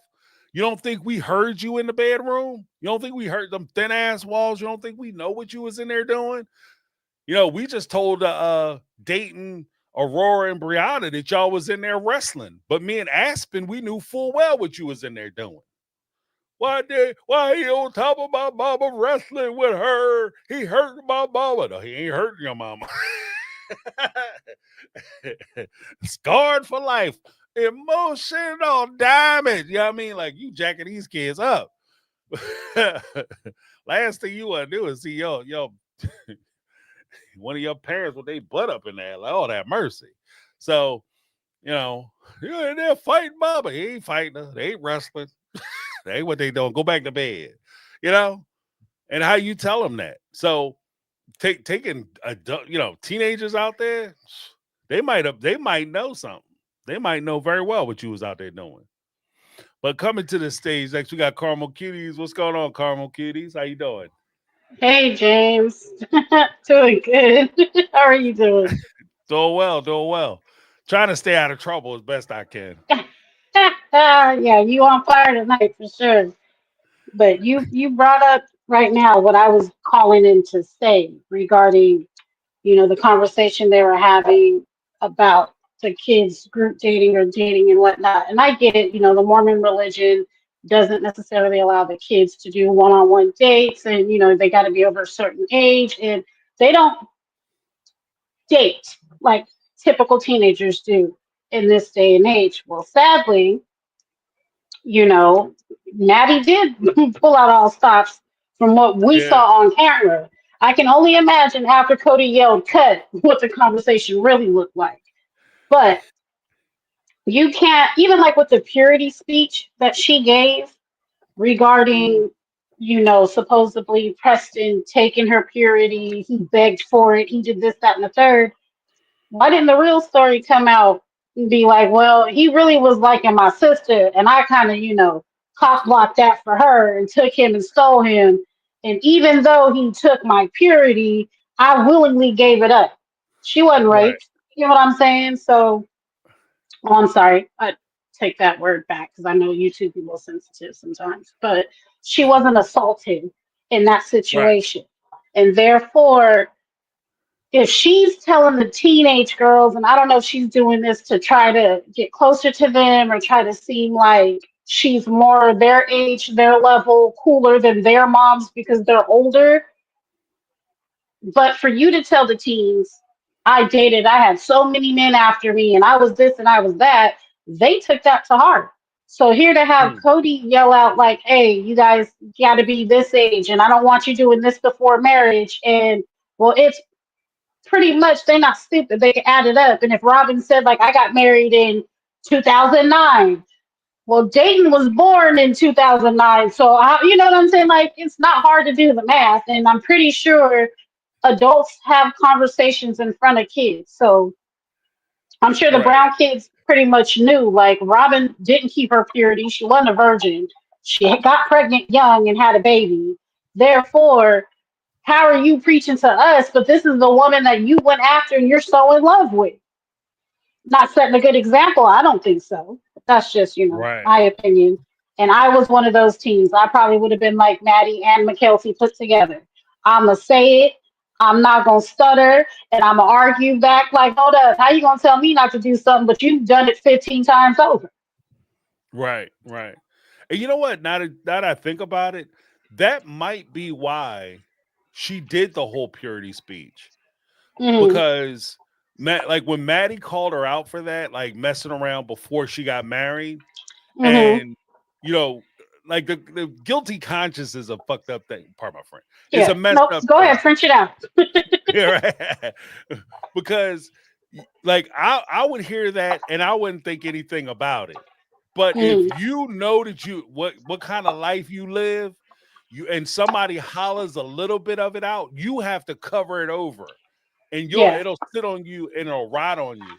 So when she says Yes. that in, like, I think it was like season 5, then by Uh huh. season 10 she wants to have the whole purity speech about how she was taken advantage of and she didn't really want to do it and it was terrible, and oh, this is the only person she met with. But the whole time, like Maddie said, you was talking about how when you were my age you was dating a bunch of people. Right. So the question is, was he the dude that took your purity, or is that the dude that got caught with his hand in the cookie jar? That's the dude You that got understand what I caught with his mean? hand in the cookie jar. Yeah, Exactly. because there's crumbs everywhere. He got crumbs on his face, like, oh, oh. Right. But You know what I also, mean? like, not even that. Like, I can only imagine what it felt like to be Dayton in that moment and to hear how she's hooping and hollering like that was her biggest mistake. She should have never done it. But Right, yet, you did get the most beautiful thing out of that whole equation, which was your son. But right, to kind of like, and I get it because I know Christian people that got married young because they got pregnant. Then of course later on they ended up getting divorced because the babies, the kids couldn't keep them together. They just weren't hmm, compatible. But to sit up here and say like she got her purity back and then gave it to who she was supposed to be with, I was like, you sending an awfully messed up message because reality is once the purity gone, it's gone. You can't get that back. And right, like I right, even try to teach my kids, like, your virginity is a lot. And once you give yourself to somebody, you can't reverse that and be like, oh, psych, that was a mistake. I want it back. Like once that flower's gone, it's gone. So mm, for her right, to try to, and I get it, it might have been for the camera. I kind of agree with some of the other content creators when they say if Cody really wanted his kids to learn a lesson about holding on to their purity for marriage, Christine or Mary would have been the better choice to have that right, conversation than Robyn. right, But when it comes to them two, I'll say it all day long and I stand on it. I strongly believe that yes, they was hunching well before they truly got married, whether it was the ceremony, that they did well before TLC actually recorded them getting married, or the actual day that TLC seen that they got married, whatever the case may be. I believe that, there's no way he was driving that far, that long, that often and not. I know of someone who, real quick, he the baby mama, I guess, was sending the child with the dad to see if he was going around other girls. And I'm sitting Right. here laughing because, baby, like your daughter's like 4 or 5. Yes, she talks and she talks clearly, but she also goes to sleep. So how much reporting is she supposed to do after 10 p.m.? She on the couch Right. snoring. So if you creeping in the room, going to handle your business real quick and come back, baby girl can't tell her mom, well, yeah, I saw daddy and Miss So and so doing this, that, and the third. So it was kind of pointless. So yeah, taking Right. the teen girls to go babysit every weekend he would go, that was just, so Robin's kids weren't left alone while y'all were doing what y'all were doing. But it's whether they got a hotel, I highly doubt they was hunching at, Alice's house. Because Mhm. they might have been, hey, because, she taught Robin everything she knows. So hell, she might have turned a deaf eye and a blind eye and a deaf ear to them in the other room doing whatever they was doing because it advanced Robin, one, being on the TV show, and two, getting that man, getting that money. Right. But I don't know. I strongly believe that they was doing the do. I really feel like, and I get it, maybe back in 2010, the Browns OG3 didn't really know that they could push back with Cody as much as they could because it wasn't until Robin came around that they realized, hey, I could talk back and disagree because she does, right? Right. But I definitely would have pushed harder to be like, there's no reason, Cody, you need to be going all the time, 5 hours away. If she wants to come into the family, she's marrying into the family. We all need to be around her. We all need to figure this out. And her kids need to come and be around our kids so that it's one cohesive merger when it does happen. But, Cody was Right. more worried about getting his pencil wet than actually making sure his family was genuinely okay. I think he gets a thrill with like sneaking around because Yeah. from I how mean he said, that's go part. I for it. mean, like we're gonna keep it all the way a stack. When people out Mm-hmm. there messing around, flipping and flopping and stuff, that is part of the draw. Part of this, Mm-hmm. the fun is you doing something you're not supposed to be doing. And Mm-hmm. so him out there creeping around with her, you feel like you getting away with something. And then like you said, like my whole thing has always been if she's coming into the family, she should be getting to know the family. But at the same Right. time, if she would have came down to Lehigh, they would have had more control and more guidelines over what they could do and how much time they could spend with each other, where they could go, and you know what I mean? Like how Right. expensive the time is. When he goes away, he's away. This dude is doing away games.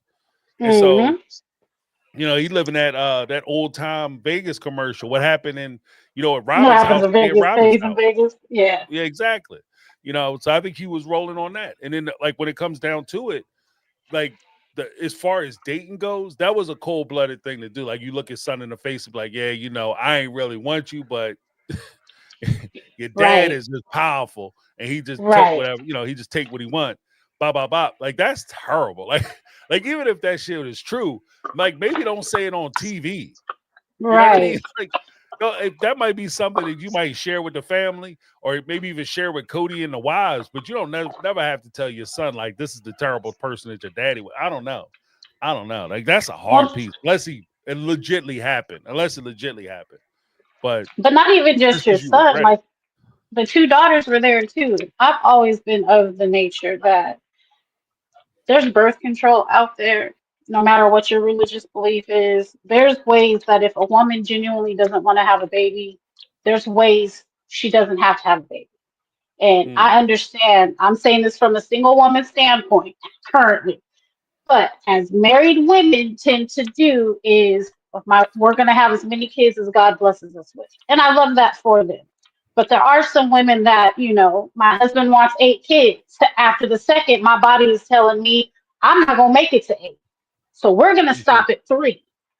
And whatever Right. happens after that happens. But to sit back and make it seem like Preston was such a horrible person, she did what she did. Her urges was there. She, they got wet. Let's just say that.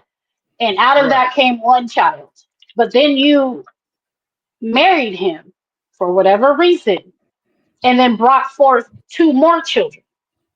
Mm, So the relationship couldn't have been that bad because you still decided to make children when you could have secretly been on birth control and it could have just been dating, is what I'm saying.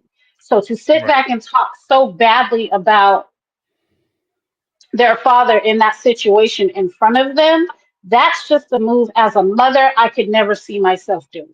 Because sadly, those kids are also half of him.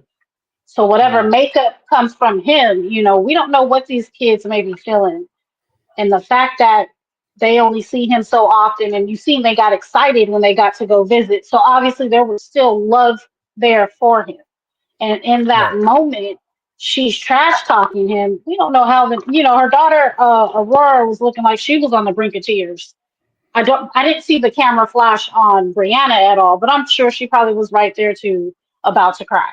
And it's sad Right. to know whether you're speaking so ill about him to boost up Cody, there's other ways you can go about doing that. And I ain't taking away the Right. fact that yes, Cody is an amazing father to those three kids. But that doesn't take away like the negativity that you just threw out in front of them and on camera. So now the whole world gets to see it and we all get to replay these clips. These kids go to school, these kids make friends, these kids possibly go around their friends' families, and in the back of everybody's mind, they thinking, well, dang, your mom is kind of evil. But Right. I don't Right. think she thought Well, that far ahead. because I think that's just the thing of like, there's also a danger too. Because if you go back and say, "Oh no, no, no," I'm not saying that that's what happened, and he stole it or whatever. You if you make it a thing where you can do this and then you can rebirth yourself. Like Hmm. you can, oh, I went back, I thought about it, and all of a sudden I purified myself, and it's like I'm starting over, right? Hmm. That's also a shit message too.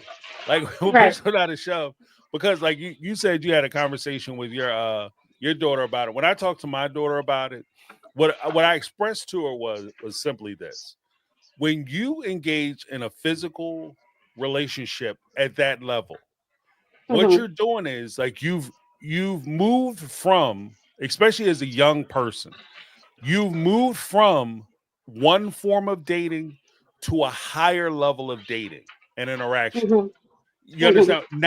Now once that bridge is crossed, that's now on the table. It's part Right. of the dating menu, if you will. Like when we go out, we're Hmm. gonna hold hands, we're gonna hug, we're gonna kiss. Now that's one of the things that's on the table. And then not necessarily everybody and all that, like everybody should expect it. I'm just saying that there's a certain bridge that's crossed. Once you do something, it's that bridge is crossed. And I Right. think that that's one of the things that, like, when you talk about, like, oh, you get to do this, it doesn't matter. It's very important. It's something that's very Hmm. important because you don't want to just, there's certain things you don't want to throw away on people, like just to Right. get it out the way. Like, I don't want to be this thing anymore, so I'm just going to throw it away. Let it mean something to you. So, I mean, that would Yeah. have been more where I was coming from. And again, maybe I'm also recognizing that I have a different perspective when it comes to a lot of that stuff, because I'm not the type of dad who thinks that I can control my kids and when they do and what they do with their bodies and how they Right. do it. I more or Right. less want them to make better decisions for themselves, because again, when it's time for them to make them choices, I'm not going to be there. I've never been in a situation where I'm sitting there and the guy's trying to hit on my daughter with me sitting there. You know what I mean? Talk about, hey, Right. let's go back to Right. the mosey wosey. That's not when the questions and the Right. conversations gonna happen. So I can't rely on what I would do and what I'm telling them to do. I need to have them make their own good decisions without me True. telling them what to do. So Right. And I'm of the same nature. Even, people will say a dad's perspective on the subject is way different than a mom's. But I think what it boils down is just educating your children on what's right and wrong. To not come into a situation, because I have a son too, and I always have to tell him, like, he's sweet, he's nice.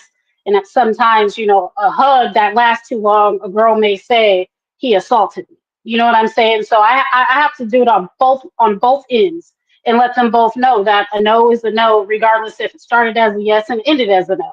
Right. certain things that you look for. If you're not comfortable, don't make nobody put you in that situation. But like you said, once it is a part of Mm, the relationship, then sometimes they always expect it. And you might have been like, right. well, I want to try it and I don't like it. So Right. it's just a matter of educating them, teaching them to protect themselves, and hopefully not to continue making the same dumb mistakes, whether I made them, their dad made them, or whoever else in the family before them made them. But I Mm, also know that I'm not with my kids 100% of the time. And so when they're released to go to school or out and hang out with their friends or out in public, I want to believe that they're going to, act and behave in the way that I have taught them to be. And so far, I right. haven't got anything back where they're telling me my kids are scumbags and, horrible people. So I'm doing something right in between time. So Right. Right. and not to say that, the brown kids are all horrible either, because from what we can see, they all pretty much seem to be well rounded kids and got their head on straight. Some I think are just a little more coddled than others and protected and Right. not allowed to make these decisions for themselves, which is sad. But, maybe one day they'll break out of whatever it is, I want to say the cult mentality that they're under. But they're still comfortable enough to be at home. There's going to come a day where, hell, one of those girls are going to be like, Mom, I'm out. No, I'm not doing this no more. Right. So Right. we'll see when and will that happens. But I had another point, but I know I can mumble on for a while, so I'll go back in the chat. And if there's time later to come back, I may. But All right. this was good. This was a good one. All right. Thank you so much. Appreciate you calling in. All righty. See you in the All chat. right. Have a good one. All right. What are the Mega Minds? Carmel Cuties coming through. All right. We got Sharon up next. Sharon, what's going on? Good evening, James. How are you? Doing very well. Good, good. See, with the count and everything, it looks like there's only about 7 people to be 2% kind of thing. Reckon Robyn, Cody, and those kids of hers are on here with them voting because I think they about the only ones that would really believe that they wasn't nothing going on there. You know what I'm saying? Yeah, right. They went out, came back, and voted twice. Exactly, exactly. uh, hey, listen, if they wasn't getting it on at some point through that kind of thing, they ain't a cow in Texas. And I have to say that showed me kind of thing that's probably Cody's only true talent is that, pardon my language, but that he could screw all 4 wives at one time. Yeah, right. Well, again, But being you notice that kind of slowed down as he started getting older and nature started taking its course. yeah, yeah. He Well, and lose I some of also that vigor. noticed exactly. Well, you can't run with the big dogs. I mean, Yeah, yeah. Got to keep your ass on the porch. exactly, exactly. But you're the kind of dog Cody is. Maybe you need to be under the porch. I mean, Yeah, right. And, they, and see, there's been things just like the stuff with Robyn. Robyn seems to have connected with the weaker, and I don't mean weaker in a bad way. Is the ones that, well, like she got with McKelty kind of thing, and McKelty was struggling at the time and that kind of thing, finding her place in the family, finding this and finding that.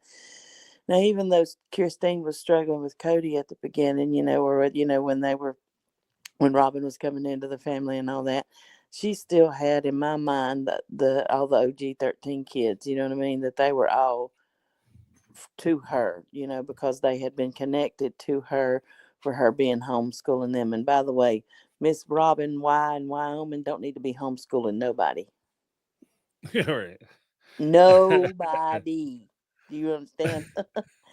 But well, and I think that's why she coddled her kids so much and still does, is Mhm. because she had to hold on to them because they can't nobody else you know what I mean, she ain't keeping nobody else there.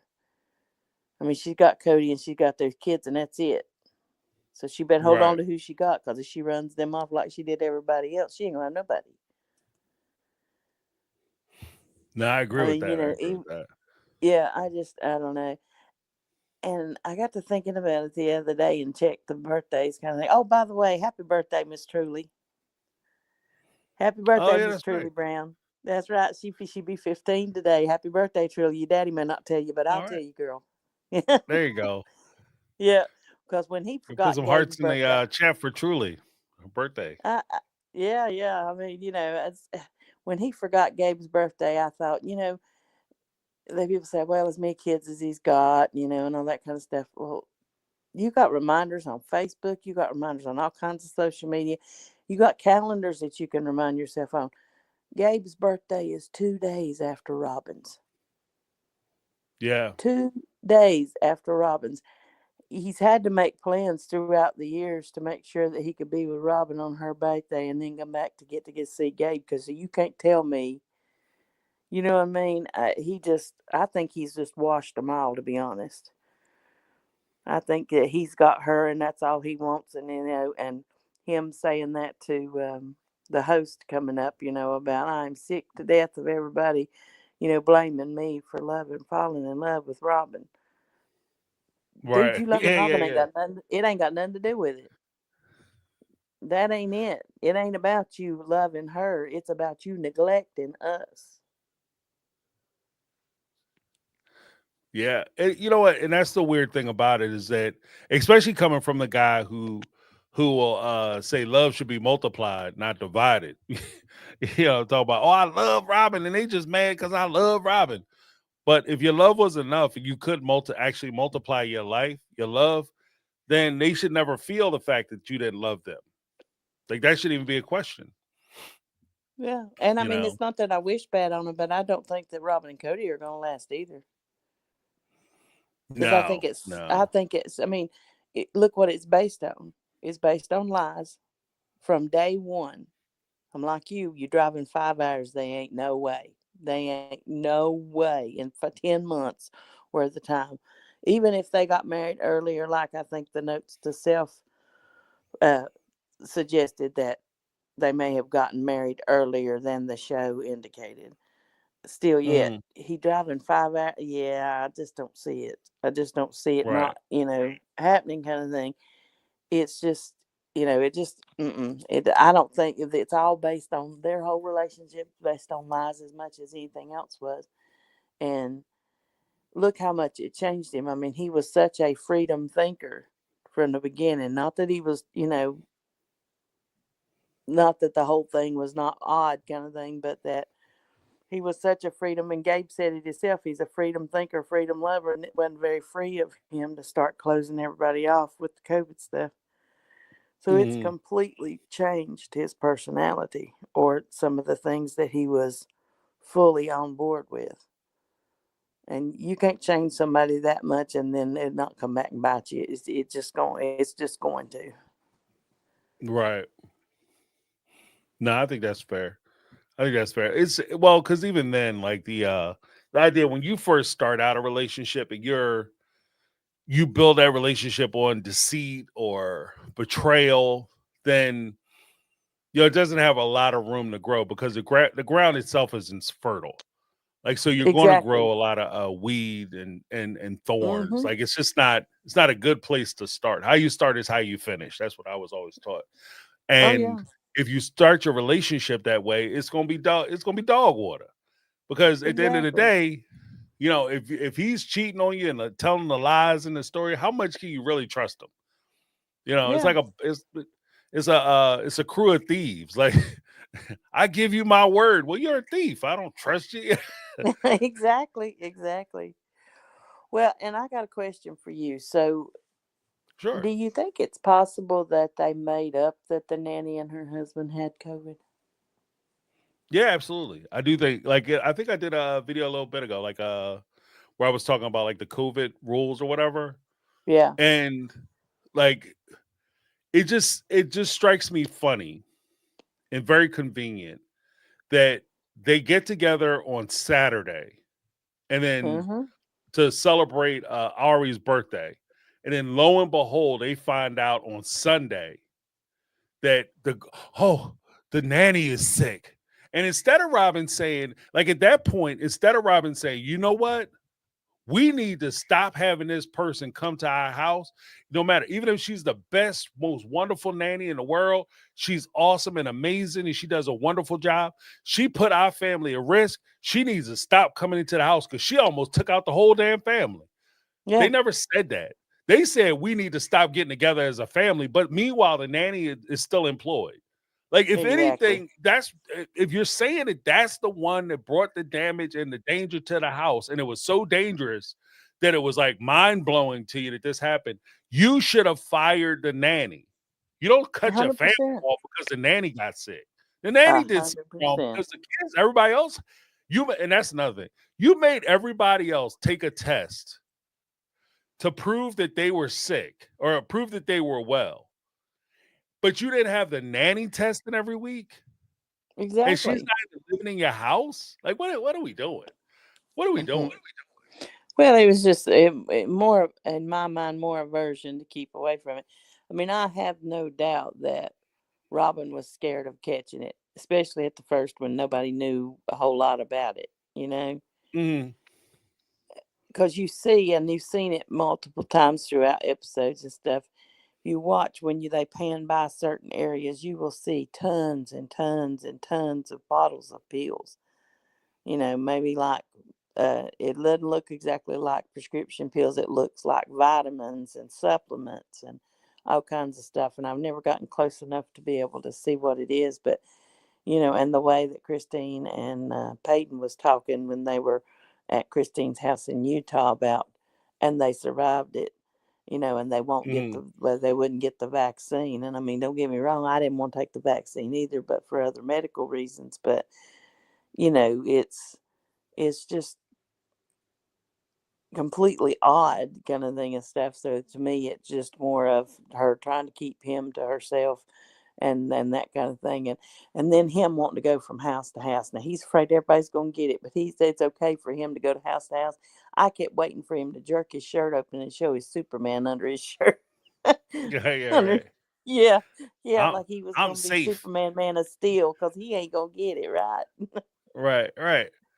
And that was weird too, like, because even the logic behind a lot of the stuff they were saying as far as COVID didn't make sense. I think, if anything, I think it was just rules that were based on the fact that Robyn didn't want to meet with anybody, she didn't want to get with the family, but she didn't want the family getting together without her.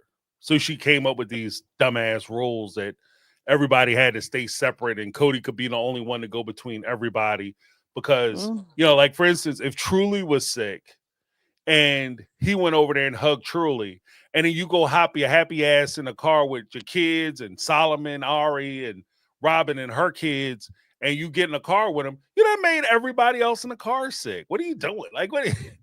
It doesn't even make There a was no difference. Like, logic.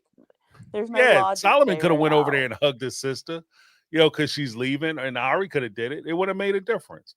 But he was just. Yeah. But again, I think it just came down to that was their way of trying to punish. It was his attempt to punish Christine. So he was, and this is the source of, like, really, for me, this is like a crazy indicator of abuse, allegedly, where I will allege that I don't have any proof to this, but for me, it's a red flag, because if you use your daughter, you intentionally hurt your daughter so that you could hurt her mom, then that lets me know that your fitness comes into question. I'll say it that way. Your fitness as a parent comes into question. If you Yeah, it intentionally does. hurt your child because you're trying to get back at the other parent, then to me, your fitness as a parent comes into play. Well, and I mean, It comes into to question. be 100% honest, kind of thing about it, if he had done, or when he did that about Isabel, what are we going to do? Send Isabel by herself? And then he wouldn't go and support her. He would have never got the chance to come back on my porch and talk about a knife in the kidney, because that would have been it right there. Don't look at me. Yeah. Don't talk to me. Don't speak to me. Nothing. Don't say my name. Nothing. Because there ain't nothing about you that needs to be a part of my life. Right. Well, because Period. again, End I of think. story. Wrap it up, tie it up, and send it on its way. Right, we're done. Right, but because Yeah. I think that, again, that was another point where I was saying that he was saying that to Isabel because he was trying to hurt Christine. That was just another thing he was doing to try to hurt Christine and teach her a lesson. So no, you don't. For that reason, and, like, aside from, like, the craziness of you telling the child to go out by themselves, like, what are you, drunk? Like, what are you coming over here? Like, what's wrong with you? Are you okay? Right. Did you bump your head, get out of the car? Did you fall down or something and hit your head? you even it's like, suggesting that. That's not even a joke. You know what I mean? Like, okay, maybe you misspoke. Like you would have to correct that. Like, oh, I was just talking out of my head. I was talking crazy, just throwing out ideas. Even then, I would still look at you sideways. But you don't get to say that, then get up and walk off the porch and go get in your car and drive home. Like, you know what I mean? You got to Yeah. correct that immediately. That was Well, then, crazy. and ask But her the day before she left. You're not going to be mad at me and be a bitter old housewife because of it. And that was a kick at Christine right there too, kind of thing.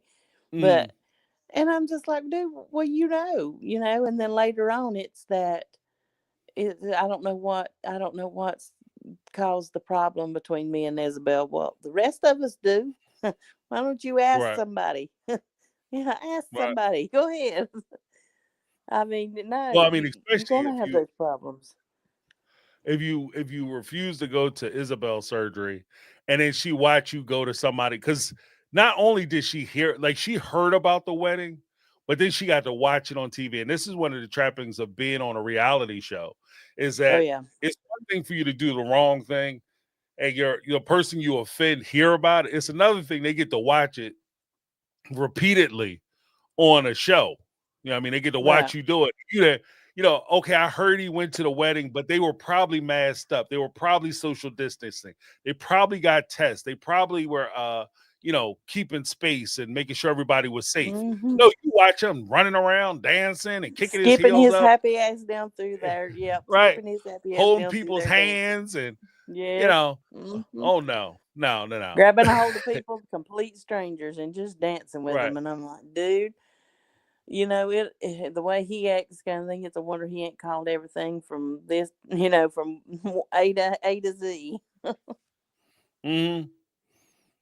Yeah, I actually, just, somebody asked, what's this?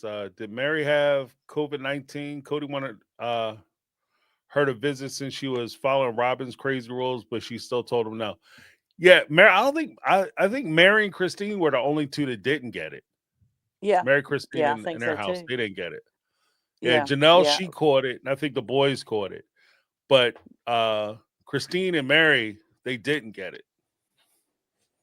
Well, and so when he did that funny screaming, you don't know what I went through, when he's talking about saying that people that say that they just lost their taste of sense and smell, that was a dig at Gabe, because that's what he Yeah. said was that he told him that when he called that the day he didn't remember his birthday, that was all he'd lost was his sense of taste and smell. So that's just Hmm. another dig at one of his kids. And I'm like, dude, how do you do that? I mean, you don't like their mom, okay, fine.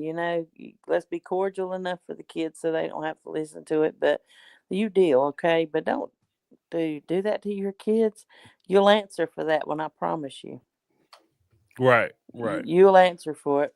Well, I won't hold you up much longer. I just had one more question for you. The only thing, a lot of people are thinking, we're getting down to the end where everybody's broke apart, how we're going to keep the show going and all that stuff.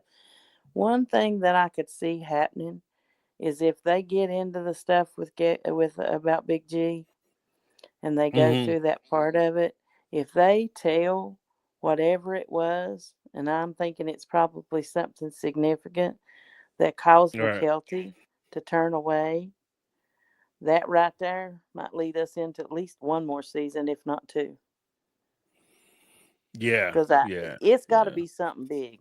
Now it's got to be something pretty bad to make McKelty turn away, don't you think?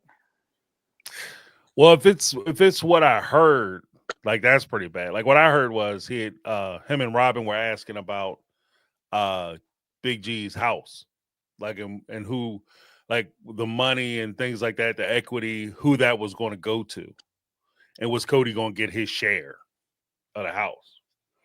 So if you're asking those kind of questions, especially if God forbid, in the era of loss of a child, and you standing around here, and my kid ain't even in the ground yet, and you already asking what we doing with his house, that ghoul ass stuff. Like I can't stand that ghoulish stuff. Like don't ask me questions like that. Don't even talk to me. Like if I lost a parent, I mean, my dad is still around, still kicking. I talked to him the other day, but you know, yeah, actually I could call him tonight, tomorrow. But if you are talking, like if I'm at a funeral and my people just passed away and you asking me questions about where their money is and how much money they got and what the insurance look like, fights happen at funerals. Like people Yeah, have been known to get knocked the hell out at funerals. I'm just I'm saying. gonna, yeah, and I'm gonna venture to guess that they didn't ask Janelle that question. Yeah, I hope not. I mean, it's a terrible Well, question to they're even still upright and breathing, is pose. all I'm saying. Because I could Yeah. really see her, the way she thinks logically, and to be in such an emotional state at that Mm, point, kind of thing, and them ask her that. Yeah, they're still in upright position. Because my guess is she would have tried, as thrifty as she is at that point, she would have probably tried to get a 3-for-1 deal. You know what I'm saying? yeah, Uh, yeah. You'll crack that yeah, because box open. We can just throw them in the same hole. yeah, I mean, 'Cause- I'm just saying, because yeah. as a mama who lost one, yeah, that's not the time nor the place. Right. Right. And And it next year might. And it, may not be there either. right. Exactly. I was about to say that. Like it might not. It might not come no time soon.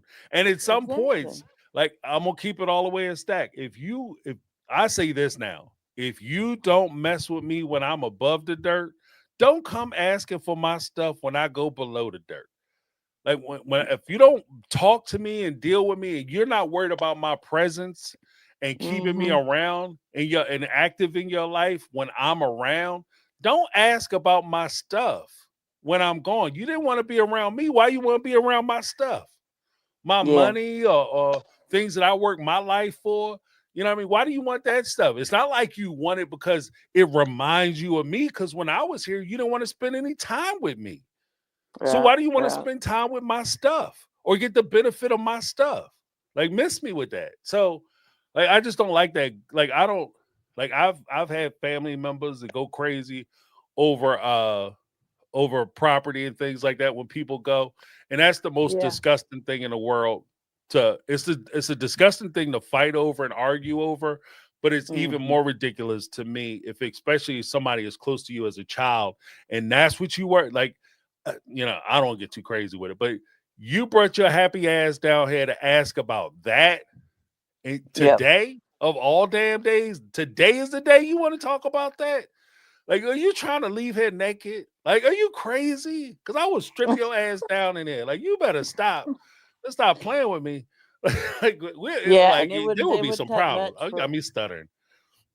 well, I mean, her sitting there going through that kind of thing, losing a child, and you would say, okay, well, it was his kid too. Then how you gonna let Mm, somebody ask that question? Because right. if one of them said it, the other one knew that they were going to say it. Or it's something they was definitely talking about because it was It burning was in a their brain when they conversation. got there. It Yeah. was definitely a conversation beforehand. And if that's truly what was said, yeah, see, y'all better start getting on y'all's knees, because I'm telling you now, it's coming. Now, Yeah. they're going to answer for it. They're going to answer for it. I promise you, there ain't no way around Right. it in my mind. And I don't mean from somebody here either. Right. Somebody that's got a Right. lot more control and power than we do. So, you know. Well, I enjoyed talking to you, James. Listen, have a good evening. And again, happy birthday, Miss Truly. We love you. All right. There you go. Thank you for the reminder and have a great night. Appreciate the You call. too. You too. Have a good week. All right. Good night. Have a good one. Bye. Awesomeness. Yeah. I just, I don't want to get too crazy with it, but I will say this depending how the longevity of the show could very well depend on how TLC addresses the entire Big G situation. If they do it ham-handedly and sloppily, this show is going down like the Titanic. You know what I mean? Like it's going to be terrible. It's going to be a terrible situation because I don't think too many people could tolerate just mismanagement of it. Like I will say this: I don't mind so much if it's the truth, but just doing like crazy stuff for crazy stuff's sake, I don't think that that's going to be appropriate. Oh, I did see this. I just wanted to address this real quick with Becky. I'm not sure when we stop believing women when they say they were in an abusive relationship. Even Christine confirmed that Preston was a bad person. My only question would be, and the one thing that would make me concerned about it is that it's not that I don't believe people when they say something happens. I don't disbelieve them. I don't say that, oh, she's lying. She's not telling the truth. I look at the person, I look at the totality of the situation, and I do my best to try to sort through it. I don't automatically say that they're telling 100% the truth, especially when they have a history of being deceptive and dishonest. That's where a lot of the question and skeptical people looking at it with a little more skeptically as far as Robyn's story. The second part is I would ask the question, like, if Christine confirmed it, my only question would be, how does Christine know? And we say, like, oh, Christine is Preston's cousin.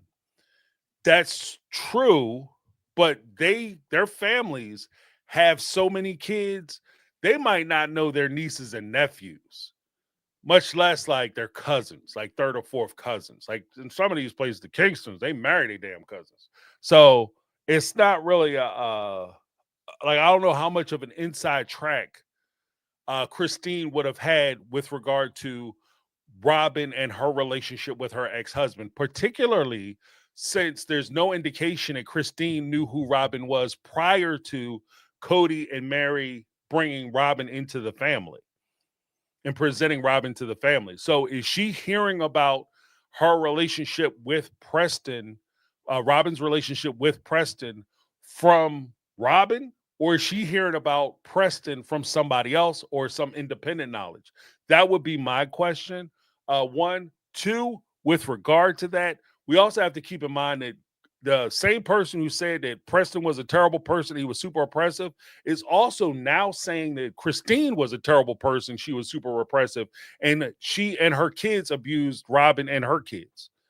So sometimes, the indication that the part where I question what Robyn is talking about is because this seems like something that she says about anybody whom she has a disagreement about or a disagreement with. When she comes into the family is great. They're the most ideal family. They're the most wonderful, welcomest people ever in the world. And they were fantastic. That's why she moved herself and her kids from another part of the state to Lehigh. And she married into the family because they were so great, so wonderful, and so welcome.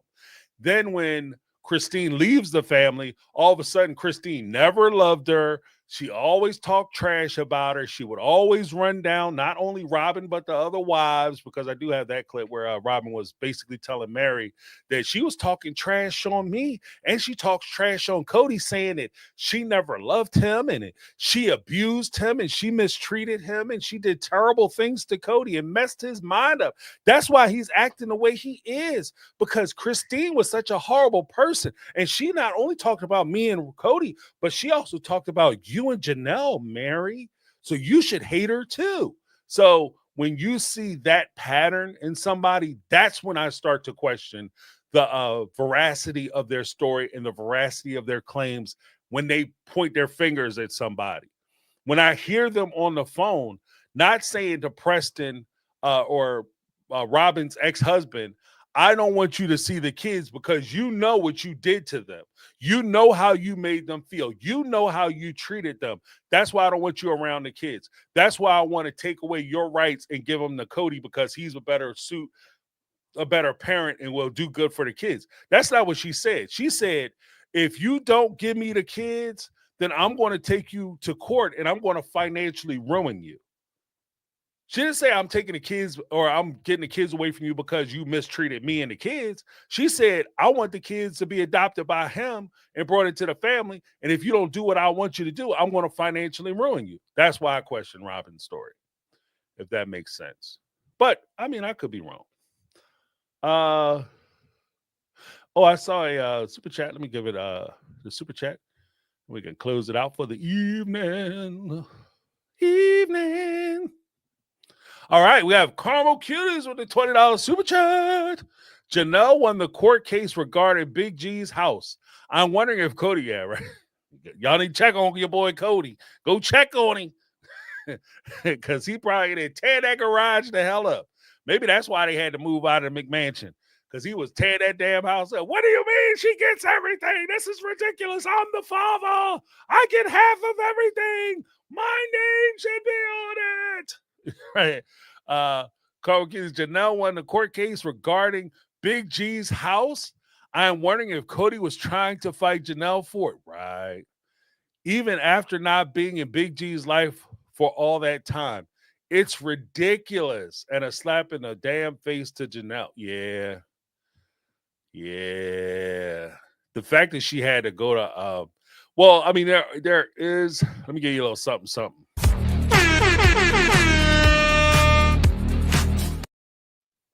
But yeah, because on one aspect, she very well may have a ruling from a probate court because if she was listed as the administrator or administratrix to take care of the estate or executor, well, not the executor, administrator, I guess, but in order to take care of the estate, she might need that order to be able to administer the estate, sell the property, or do what she needs to do with it. If Cody tried to fight her, though, my man, the fact that you like this is a point where you're putting the money ahead of everything, money over everything, and that is where I disagree with this approach. Like, especially they aren't broke. Like, I know we talk a lot of shit about them going broke. Like, I think they might be going broke, but they aren't broke. Okay, you're not broke. And so it's not like you're saying I have to take Janelle to court to try to get some of this money because I have to feed my kids and I have to house my kids and I need this money and I'm desperate for it. Even then, I might look at you like, you didn't want to have anything to do with Big G's, but now all of a sudden you're trying to use them to take care of your family. That's still jacked up. I'm not really giving you a full pass on that. It would be way more understanding than I need to get Big G's house because I just went out and bought I just went out and bought a bigger house. I want to buy a bigger house. And so I want to get my, the kid that I didn't have nothing to do with, I want to get his money too. Like, I understand that's your child and I understand that you're heartbroken, but grief doesn't necessarily come with a paycheck. Let me say that one more again because it felt good when I said it. Grief doesn't necessarily come with a paycheck. Just because you're the parent doesn't mean you get to walk away with a full stack. Sometimes it's the grief is losing your child, not losing access to their money or the benefit of their money. That's where I'm at. But we got another super chat come in. Super chat from just scrapping in the house. What's going on? Holla at your boy, just scrapping it. I saw YouTube is my time machine earlier too. What's up? Donnie super chat. How you been, just scrapping? Haven't seen you in a bit. Missed you. Big G had a $400,000 military attack life insurance. Oh, okay. Good for him. Good for him. I mean, see, here's the thing. 100%. It's in a way, it's nice to think that he was able to leave some to his brothers and sisters or his mom, because that most likely that's what Janelle did with the money. I don't think Janelle kept it for herself. I think she dispersed it amongst his brothers and sisters, which is fair, and that's right. That's the right thing to do, right? Because they lost too. It wasn't just Cody and Janelle. The family lost when something happened to that young man. But at the same time, like, I just, if you say it to Janelle, I could give you one of two choices. I'll take the $400,000 and I will give you $400 million. I will give you $400 million. Lotto money. I'm going to give you lotto money. Or I can give you your child back and keep all the money. I 100% believe that Janelle would say that she would much rather have her son than that money. If you say it to Janelle, like I've seen where Janelle was criticized by still being on the show. If you'd have said to Janelle, if you come off this show, I will give you your son back. That will be the last time Janelle will film. I 100% guarantee it. I guarantee you. So when they sit there and argue about this money, and they argue about how much they getting paid, and they argue about the house, if I'm here and I'm mourning the loss of my loved one, and you have the audacity to come in and talk to me about some shit that doesn't mean anything to me, yeah, the house is nice, the money is nice, all that, I get it. But if you want to come in and talk to me about that when I'm sitting here talking about something so much bigger than that, that's where it gets different. To me, that's where it's different, you know. So yeah, I 100% agree. Like I think that would be a you know, hopefully they could, you know, do something positive with those funds or whatever. And that's where I'm happy for them that they have that, because a lot of people sometimes when they leave, they don't have anything to leave or pass on. But that's not going to replace your loss. That's not going to make you feel better about it. You're not going, oh, 100, 400,000. And I get it. I'm not saying that's what just scrapping and saying, but thank you for sharing that, by the way, because I did not know that. But you know, of that, I'm kind of wondering like if Cody was maybe even asking about that shit, because 400,000 is a lot, and that kind of money, I don't know if that's even taxable. I don't think that's taxable. So that's straight full. That's 400 stacks. So Cody might be like, I need my 200 stacks because I got 18 kids. I got 18 kids to think about. I shouldn't even have, like, he might even went to, and this is the crazy part about like the way Cody's mind works and the way he tries to explain financial stuff. He might have went to her and said, I need to take control of all the money because I got to make sure that everybody gets a little bit. And the best way for that to happen is if I have all of it. That's when you take that fucking check, you put it in your pants, like, come on and get it. I want you to come and get it. I want you to try to take this check. I want you to come and try to take it. come on over. But I tell you what, you gonna walk your ass over here, but you gonna limp back with some nubs up in this joint. Like, yo, come, you talking crazy. But let me give just grab a little something. Yeah, 100%. Yeah, I'm all into that. I don't want to get too crazy.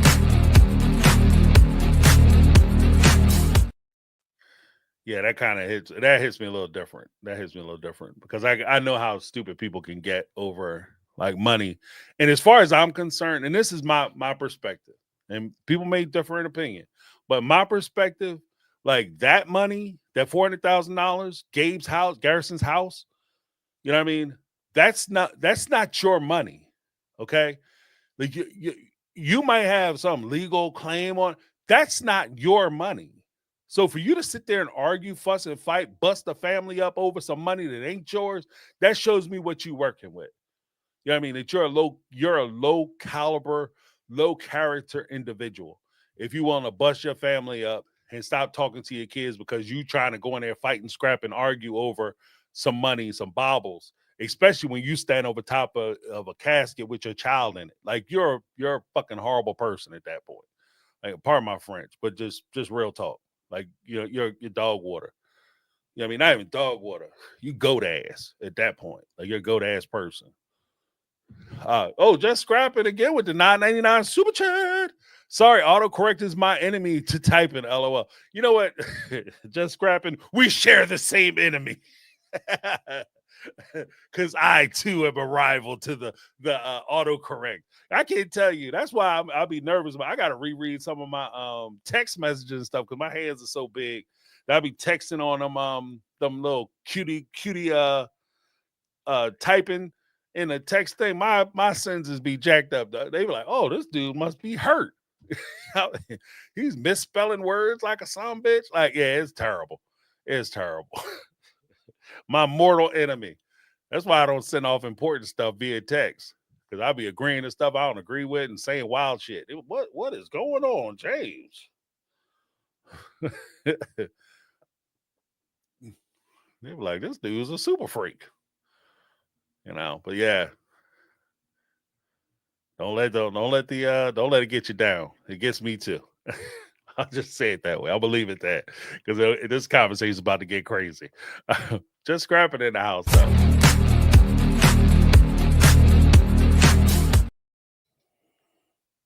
Oh, is this? Oh, wait, hold on now. That's a correction. Just grab it, $4.99 super chat.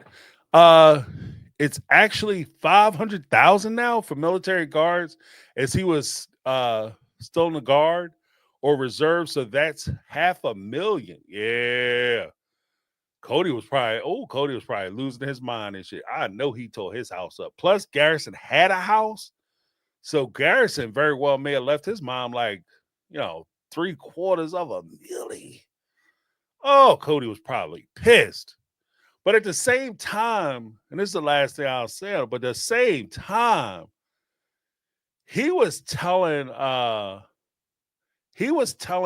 what's his name, that he didn't even want Garrison to be in the house, Big G's to be in the house, because he was saving up money to buy the house. So he was telling Big G's and Gabe that they got to pack their shit and go. And he tried to prevent Big G's from getting the house. And now you going to sit there and argue about the house? Like, that's where, and that's why I don't want to be like that guy, like, oh, I will tear him up. I tear sleeves off his shirts. But that's where I would have a problem. Like, you isolated him, you cut him off, you try to block him from his blessing. Then you weren't successful. Now you want to sit up here and legitimately argue about the very thing you tried to prevent him from doing. And this is the last thing you want to say about him before we put him below. This is it. This is what you want to talk about. This is the hill you want to die on. That would be crazy to me. That would be crazy. That's crazy. That's crazy. I would be upset too. Like, I see where I'm not blaming none of the kids. If that's what happened at that repass, that's what was going on. I don't blame none of them for being mad. Not one of them. Because I can't tell y'all how much that shit turns my stomach when I see stuff like that. I hate that. I hate that. When you're sitting around arguing over money and stuff, people gone, and you want to sit here and talk about what they had and what you owed, and this is mine, and you don't know, and all this is belong to me. Like, we sit here mourning the loss of a person. He's a person. He's not going to be here no more. Next year, when we celebrate Christmas, there's going to be a table. There's going to be a chair at the table that's empty. Okay? That's what we're talking about today. We're not talking about the house he lived in and what he put his money towards and how he did his finances. We're talking about the absence of our loved one. That's what we're doing today.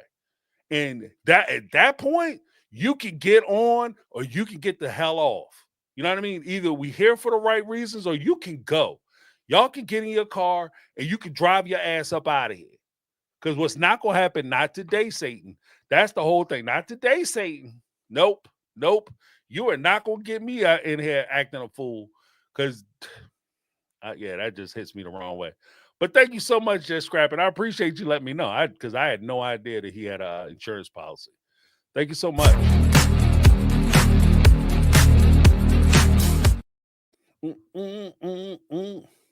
I was like, That's my song. That's your hit. That song slaps. That song slaps. All right. Do we have 80% Seamus? 49 super chat. 80% Seamus. I love it. I can imagine Cody consoling a ball and Robyn during the service. Yeah, man. Yeah. She was sitting there doing that bullshit. Oh, man. Every time. Then people, y'all know, there's always that one idiot in a funeral. They went, oh, no, Jesus. Oh, God. Why him? Doing all that crying and shit, performing. You know what I mean? 2 weeks ago when he was calling your ass, he wasn't picking up the phone. Now it's, why? Put me in the hole with him. Take me with him. I can't believe it. I can't breathe. I can't breathe. If you don't sit your ass down. I remember I was watching one movie. The lady was acting a fool. And she was, take me with him. Dude slapped her in the back and she went into the hole with the and she had to get me out of here. That's what I feel like half the time. Like, you want to go with him? We can make some room now. Don't get it twisted. You ain't that pushed. You ain't that pressed. Don't do it to yourself. That shit, that annoys the hell out of me too. Like, I love him so much. Look, they was calling you, trying to get in touch with you. And you didn't care enough to pick the phone up. You don't want to talk to them. You don't want to spend no time with them. You wasn't trying to clear shit up.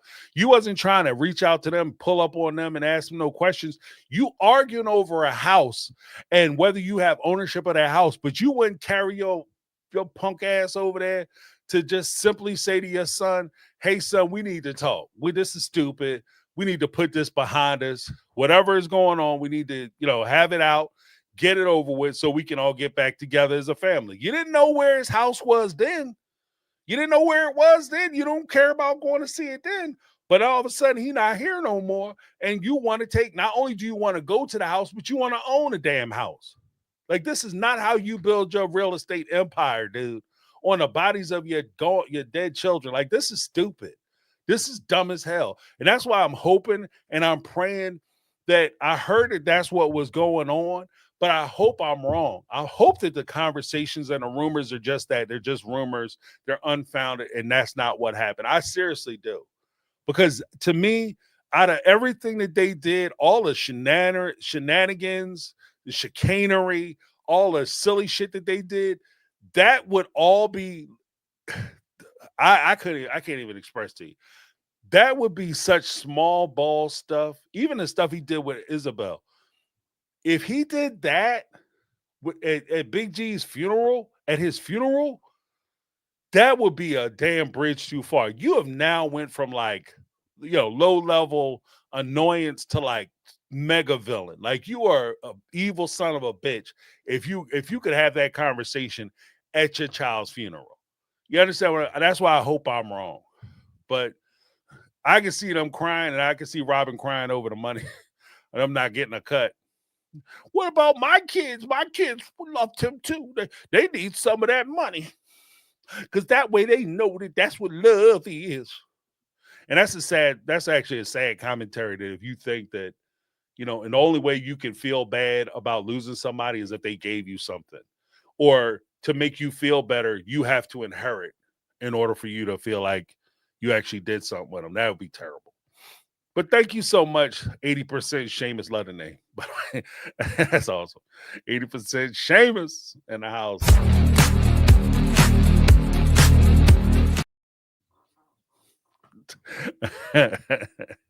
All right, then we have Raspberry. $10 super chat. Hello, James and good people of chat. Some of us have relatives with white knight syndrome, meaning they are so deluded that they think they are virtuous by committing estate theft. Yeah, right. We're gonna take this property because we need to share it with the family. But 90% of the family doesn't talk to you. I know, but I'm gonna hold on to it for them. Like, man, if you don't get out of here with that broke ass con man bullshit, like, who are you telling this story to? Who's believing you? Believe me.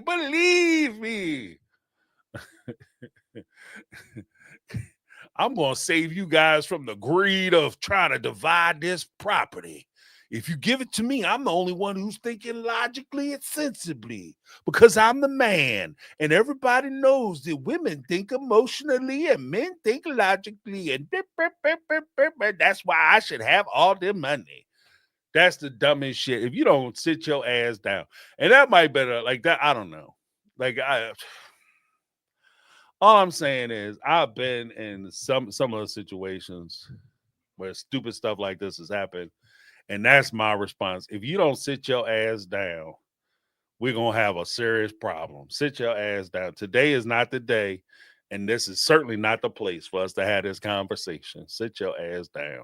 You know what I mean? Nobody wants to hear what you think. Straight up. Nobody wants to hear what you think. Nobody cares that your feelings are hurt and you feel like you deserve. I don't give a shit. Today is not the day. Sit your happy ass down, or you can go. Now, we're letting you come in. And to be honest with you, if you're not really close and you're not tight at the time, don't be surprised your dumb ass sitting in the back of the church. You're not sitting up in front with the family. So I know I've seen pictures where they had like Like they let Cody and them sit with the family. Like Janelle was sitting up front, with Hunter holding her hand, which is, good on Hunter. Like he was supporting his mom. I was very touched by that. But they had like Cody and Robyn sitting like 3-4 seats away. And if they came in there with that dumb stuff, today is not the day. You know what I mean? And I'm serious as a heart attack when it comes to stuff like that. Don't put yourself in a situation, even if it's a question of the money, that is not the time to have that conversation because people are already in a different place. They lost somebody. Today is not the day. Because they were, things could happen. Like people ain't thinking straight. People are lost and they hurt. You know what they say? Hurt people hurt people.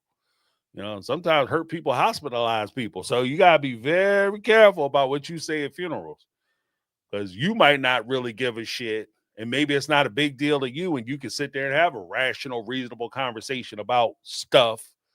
But to people who lost somebody and they actually care about the person that they lost, they don't want to have a conversation about stuff. They don't give a shit about the stuff. They don't care.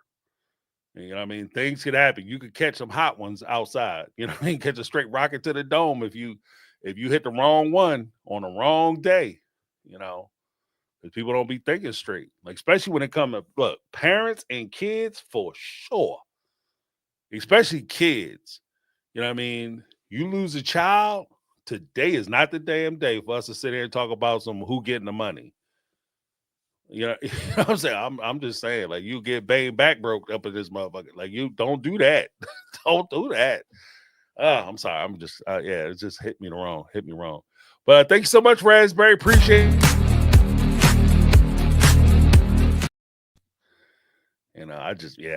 I can't with that. Today is not the day. And, celebrate. And I'm kind of with Betty. I said with Betty Aldridge. She had said a while ago, she was like, at my funeral, I want everybody to have a good time. I said that, I've been saying that since I was in high school. I don't want people coming to my funeral crying and mad and upset. Come there and I want you to celebrate me going and leaving the same way I tried to live. I want you to enjoy yourselves, enjoy each other, enjoy the time together. If you have some funny stories to tell about me, share those stories. If I touch you in some kind of way, share those stories with other people who may need to hear or share those kind of stories with you or each other. But don't come there and talk about my stuff. Don't come there and be like, oh yeah, James, did he have a will? And am I in it? Like, how much am I getting? First of all, I ain't got nothing to leave you. So if that's why you showed up, you might as well stay your ass at home. Second of all, even if I do got something, there's a really strong possibility you're not getting it no way. If you got to come there and ask, and here's the rule of thumb. If you got to show up to the funeral and ask what you getting, you probably ain't getting shit because you would already know if you was getting something. I would have already told you when I go, this is yours. Make sure you come get it. And I would tell everybody else when I go, don't touch this. This ain't yours. This belongs to them. This is for them. I want you to have this. And I'm very clear with that stuff. Like my mom told me when I was young, because like I said, we've seen this in my family. If you have something in your house that's important to you and you want to give it to somebody, leave it to somebody, make it known. Make it very well known that this person is getting this. And that includes jewelry, furniture, arts, crafts, collectibles, anything, houses, cars. Let folks know. So that way people show up to the funeral, ain't no surprises. You don't got to ask no questions. Who get in the car? Not you. Not you. Don't worry about the car. Don't come and ask about no car. Get yourself a fucking plate. Have a seat. You know what I'm saying? That's how the reception go down. Get a plate and sit your ass down. You don't be asking those stupid ass questions. Today's not the day, son. But be very clear about who getting what, and so that way there's no surprises. And like I said, if you got to go to the funeral, you got to ask a question. Well, what's going to happen to his house? I mean, they did have life insurance, I think. I'm pretty sure. I've been talking to the sergeant over there. He said he had life insurance. Who's getting that? If you got to ask, it ain't you. It ain't you. Well, what about his brothers and sisters, Saul and Ari? They didn't really get a chance to know him. Yeah, because you kept them away from him. So what importance is it going to be for Saul and Ari? Because I know that's the fucking card that Robyn was probably throwing out heavy. Oh, Saul and Ari didn't have a chance to get to know him and stuff, so they need his house and all his money so they can realize that they had a brother. If they don't know that they have a brother, they ain't going to need to know his stuff. You know who needs that stuff? They need the memorabilia. They need the things that they had, the shirts, the knickknacks, the things that he was passionate about. You know who needs that? People who actually cared about him. People who spent time with him. That's who needs to have the stuff. Not people who are strangers. Okay, you could be a brother, sister, uncle, aunt, mother, father, whoever, and be a damn stranger. And if you're a stranger, then you don't inherit. Sorry, this ain't a damn Disney movie. Oh, my Uncle John Lester, who was my uncle's father's brother's cousin's roommate, he died and left me $400 million. That shit is only in Disney movies. Do something like that happen. I was a janitor yesterday. Now I'm a multi-billionaire. That shit is something that you see in the movies. Okay, in real life, the only time you really going to inherit something is if you know somebody you was close to. Look, there are cases where people be in resting homes, the family be home, they don't never come visit them people. Well, not in the resting homes, but they be at home and they'll have like a home nurse or they'll have like somebody who is taking care of them in the house, and that's the only people they see and the only people they talk to. They leave everything to them. Nurse go from like being a 9-to-5 worker or round the clock home care technician, whatever you call it, to all of a sudden they own a big ass house and the kids are pissed. Sorry, not sorry.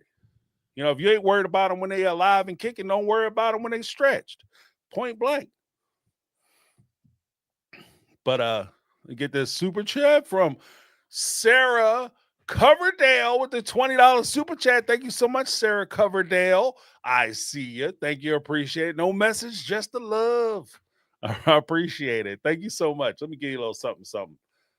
Sarah Coverdale, I appreciate your generosity.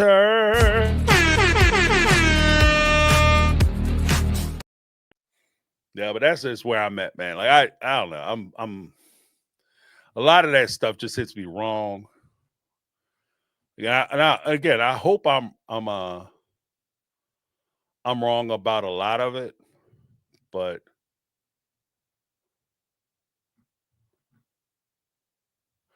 yeah, I hope I'm wrong about a lot of it, because that is just it just disgusts me that they would even have that. And I would even say this, like even if it was done as a storyline for the show, you know, like TLC came to you and said, "Hey, yeah, we're gonna need some excitement here at the funeral, so I want you to go over and ask this question." Don't do that shit, like, because that to me would show me what you really thought about that young man. If you would even entertain that shit, if you would even entertain it, you know what I mean? Like, I'm telling you, like, my kids love them to death, and if somebody, you know, if somebody was to come to me and say that, and I'm standing at my child's funeral, I'm just saying I couldn't be held responsible for my reaction. I couldn't. I'm even just thinking about it. Like I'm not even in the situation, and I'm telling you, I could not be held responsible for my reaction. What I would do to somebody. You know what I mean? Like you trying to leave here in a suitcase? Like, what are you doing? Don't ask me no dumb shit like, are you nuts? Are you crazy? Like, what are you tired of living? That's my favorite kung fu movie line ever. Bruce Lee. Bruce Lee, Fist of Fury. He show up to the school. His teacher got killed by one of the people. He show up to the school, the people who killed this teacher, and he walk in there, and the guy say, "You show up here by yourself? What are you, tired of living?" The best line ever. And I'm telling you, like, you asked me some dumb shit like that. TLC producer asked me some shit like that day. You tired of living? Is it what are you doing? You have like a super specific insurance policy, like, you know, I get mauled by a dude at a funeral, like, and my family gets $10 million. Like, what is going through your mind to even suggest something like that? I hope that that's not the case, but that would also reveal a lot about anybody who took them up on that offer. Like, if they made that suggestion, even if they pressed it, I'll cancel the show. Then you have to cancel this. I'm done then. You can take them cameras, you can take this microphone up off my ass and get the fuck out. Like that, you know what I mean? I'm done. Like, you don't have to fire me. I quit. Like, I will be there. But these people, I don't know. Like, you guys would have to, like, I'm just saying, like, you ask me some shit like that, there would be, and I don't even like the whole violent thought, but like, I'm just in my feelings tonight. Like, there will be some slow singing and some flower bringing up in that piece. Like, you trying to look at the top of a church, but son, you come and ask me some dumb shit like that. Yeah, what's this? Sarah Coverdale said, thank God when your child dies, people try to pretend to protect you from this. I'm sure they did not go to Janelle, but others. I'm sure he was fishing. Yeah. And that's true. Like, people know, like, especially when you got snakes like that. I agree with that 100%. When you got snakes like that in the family, everybody know to, like, kind of, when they see him, like, walking over that way, somebody head him off and shit and, like, redirect. I can totally see that. I'm just want to talk to your mom for a minute. All right. I mean, she need a little space. Just give her a little bit of time, Dad. It's cool. What's up? Well, I'm just asking, because I was curious, like, because I heard that he had a life insurance policy, and I was wondering, like, because I got kids in my house who gonna miss their uncle and their brother and stuff, and so I was just trying to figure out how we were splitting that up. I can see that conversation happening. But the thing is, Janelle she got some good kids, and I can see her kids, like, heading a lot of that shit off. But at the same time, and this is part of the thing, like, and I 100% agree with Sarah. Like, I can see somebody doing that, but we also got to keep in mind too that they're also going through things because they also lost somebody. They were burying their brother that day. I have a brother, and it's gonna be a hard day. Like, when one of us go, it's gonna be a hard day for the other one. You understand what I mean? It's gonna be a hard day. It's gonna be a hard fucking day. So I couldn't imagine, and my brother has stuff, and I couldn't imagine him going and then me having to keep somebody from talking to, say, my dad about my brother's stuff. Not today. Like, not today. And like there's a lot of emotion and there's a lot of pain there. Like, you want to, like, if no matter how they passed, you want to put your hands on somebody. You just want to put your mitts on somebody. And here they are asking these dumbass questions. Like, this is how stuff happens. It's not worth it. And that's, I don't know. But I feel you. Just scrapping 99 super chat. My ex-husband of 21 years showed up to my house at my son's funeral. Oh no. And went through his room looking for my son's, who was 21, musical instruments and watches. And no, he didn't buy them. He hadn't been there he hadn't been in the ground 30 minutes. Oh, Lord have mercy. Yeah, that's a trash dude right there. Yeah, that's trash. Hey, you don't do that type shit. I'm sorry to hear that, just scrapping. Like, I don't know. And then, like, because what kills me is in those situations, the first thing that, like, you say something, like, look, I don't mind sharing. I don't mind, talking about it, having a conversation, just not today. And then, of course, the flashback is usually, well, he was mine too. He wasn't just yours. He was mine too. I'm lost something too. And I'm sitting there dealing with my own grief. And why are you here worried about stuff. Go home and deal with your stuff. Deal with your grief. You don't have to be here rooting through his room and his stuff, trying to figure out what you can get for yourself because you feel like you deserve something. That's not bringing him back. If you have the secret of life in his fucking room and we can go up there and get it and bring him back, then fine, let's go up there. I'll go up there with you and help you flip this damn room upside down. If that's what we can do, but we can't. So you don't need to be here today for that. You don't need to be here today. Today is not the day for you to come in here and have this conversation with me. Today is not the day. That's what I'm saying. That's going to be the theme. Today is not the day.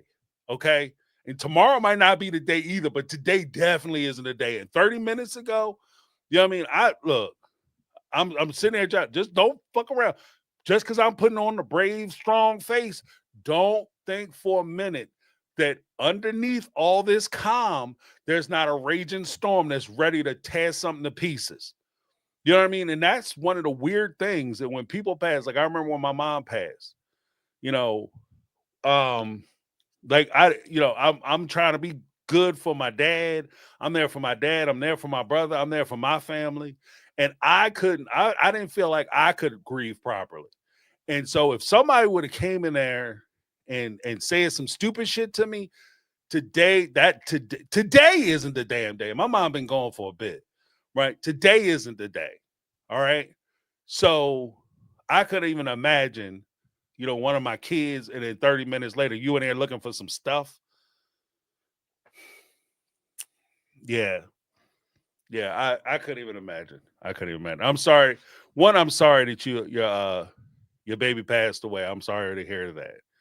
And I give you my condolences on that, just scrapping. And I'm sorry that you had to deal with that level of inconsideration on that day. I'm sorry that you had to go through that as well, because I know that hurt too. That did not help. That was not a helpful thing, especially when it's stuff that they cared about, things that they're passionate about, hobbies and things of that nature. And all of a sudden you want to come over and get it, especially if you're not coming over here because this is something that you shared with him, or a passion or a hobby that you shared with him, but you're merely coming over here trying to get stuff because it's valuable and you want to either sell it or you just want to add it to your own personal wealth as an asset because you realize it's valuable, and therefore it doesn't really have any emotional ties or sentimental ties to you. You just want to add it to your bank account, then I have a problem with that.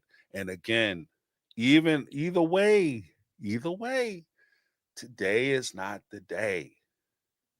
You know what I mean? And this goes into that category of like, who raised you? You know what I mean? Who the fuck raised you? Because this is not how you do stuff. Today is not the day.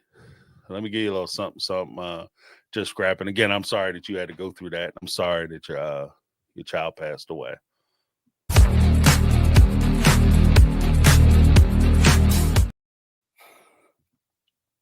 Yeah, that's rough. That's rough. I like I said, I can't stand that ghoul shit. I can't stand that ghoul stuff. People do that. Just scrap him once again for that super chat. Then he went to the funeral home to make sure he wouldn't have had to pay a single cent. Who I never asked him for nothing, not even the headstone. Oh my gosh. Oh, this motherfucker. Yeah. Oh, you son of a. Oh, wow.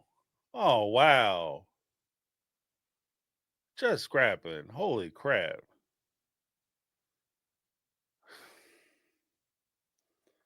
And that's I actually, my heart goes out to you, just scrapping. That's a tough piece. And it's like, there's some things that, when they happen, it's bad enough that you have to endure that moment, that day, and that situation already. But on top of that, you're having to do it with this clown ass dude, this clown ass dude running around and just making the day that much more complicated. You know what I mean? Like, you going through like you're adding to a bad situation shit that doesn't have to be. It just doesn't have to be. Like, I don't, full stop. It just doesn't have to be. This doesn't have to happen. We don't have to go through this. We don't have to do this. Let's put some hearts in the chat for Just Scrap It, because to show us some support. Because when push them down and shove, this is something that you never should have had to undergo. And this is the ghoul ass type shit I'll be talking about when I say that. Like, that's ghoulish as hell. That's ghoulish as hell. Like, sitting there worried about, like, oh, I don't have to pay no money. I won't be on the hook for nothing.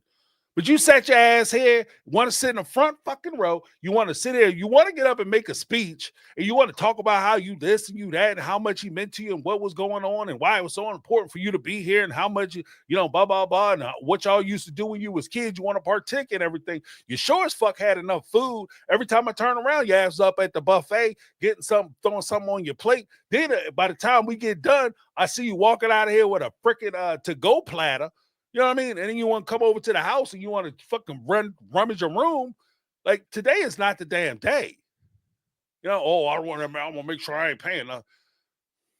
That the funeral home is not settling out. This ain't the Wild West. They're not settling out bills at the end of the funeral. Okay, you got time. You got damn time.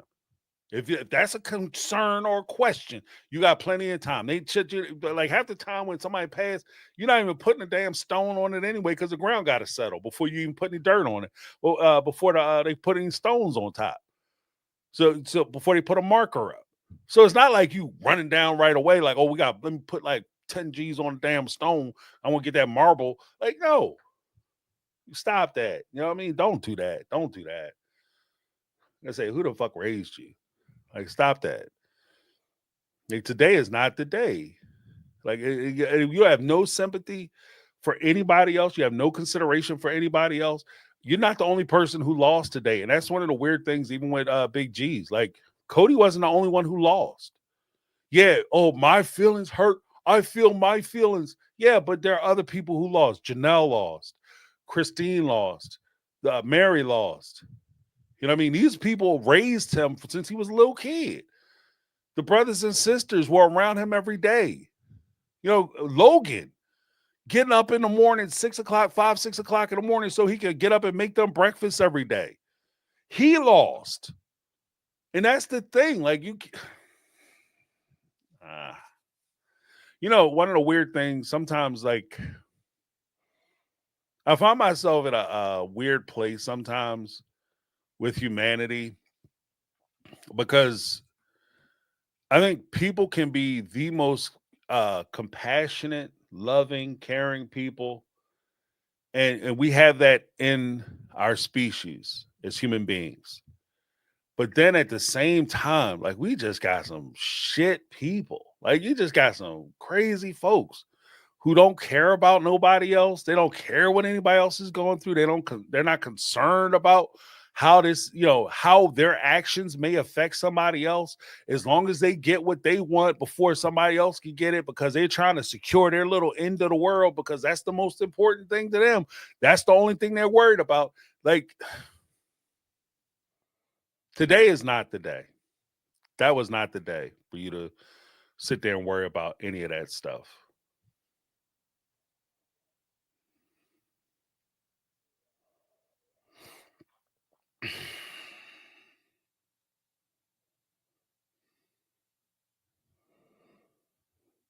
Just grabbing. Hats off to you, because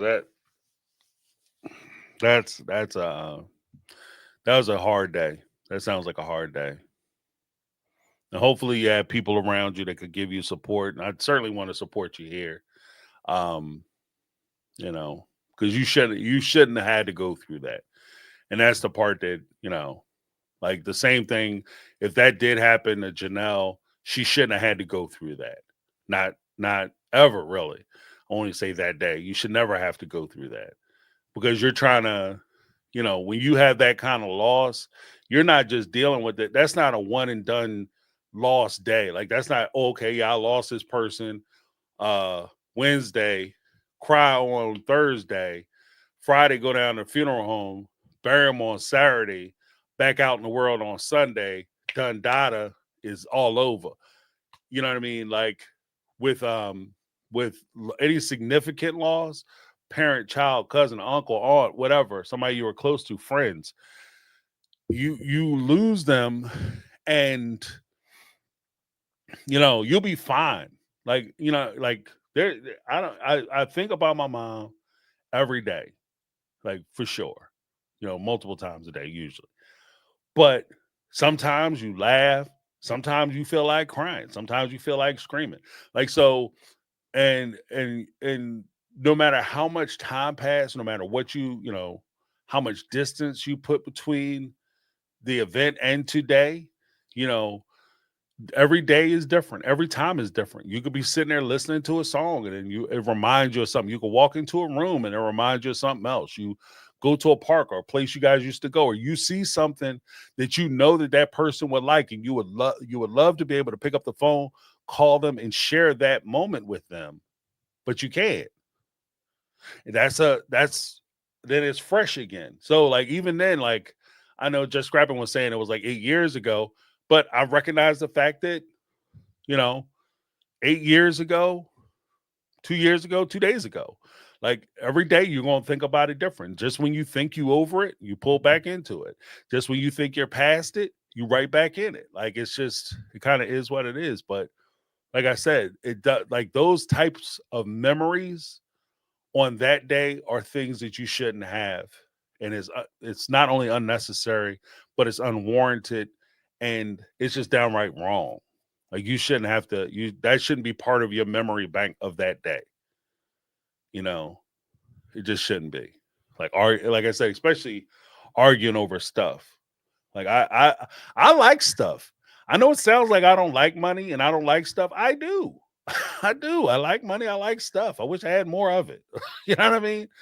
But stuff is not a replacement for the people that you lose. And like his great Al Pacino said in a movie, Any Given Sunday, as you get older, you just start losing stuff, and it just feel like, you hit a certain age that, you start losing your friends, you start losing your health, you start losing your teeth, you start losing your hair, you start losing your eyesight, you know what I mean? You start losing your mobility, things like that. You just losing, you just stacking up a bunch of losses. But then to throw those losses on top of, like, you start to lose people, and then when you have that loss of people, you're also having horrible memories surrounding that loss because somebody else's ignorance. It's just unnecessary, because I'm already dealing with enough. I have enough on my plate. I don't need you to come in and make my shit extra hard or extra heavy. I'm good. You know what I mean? I'm good. I'm dealing with it how I deal with it. So, but heart goes out to you, Just Scrapping. Still, we thinking about you. Put some love in the chat for, like I said. But thank you so much for the super chats. I appreciate you. And I appreciate you participating in the conversation, even though I know it may be a little difficult. I appreciate your perspective, and I want to acknowledge that. So let me give you a little something.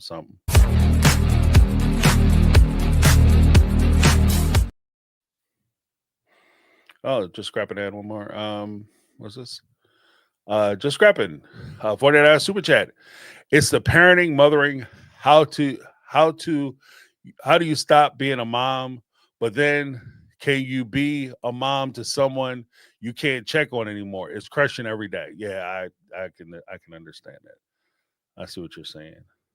Oh, I can do that.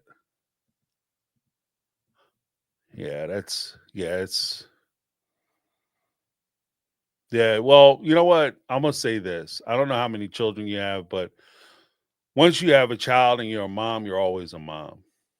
You know, like I'm still a son. My mom ain't here no more, but I'm still a son.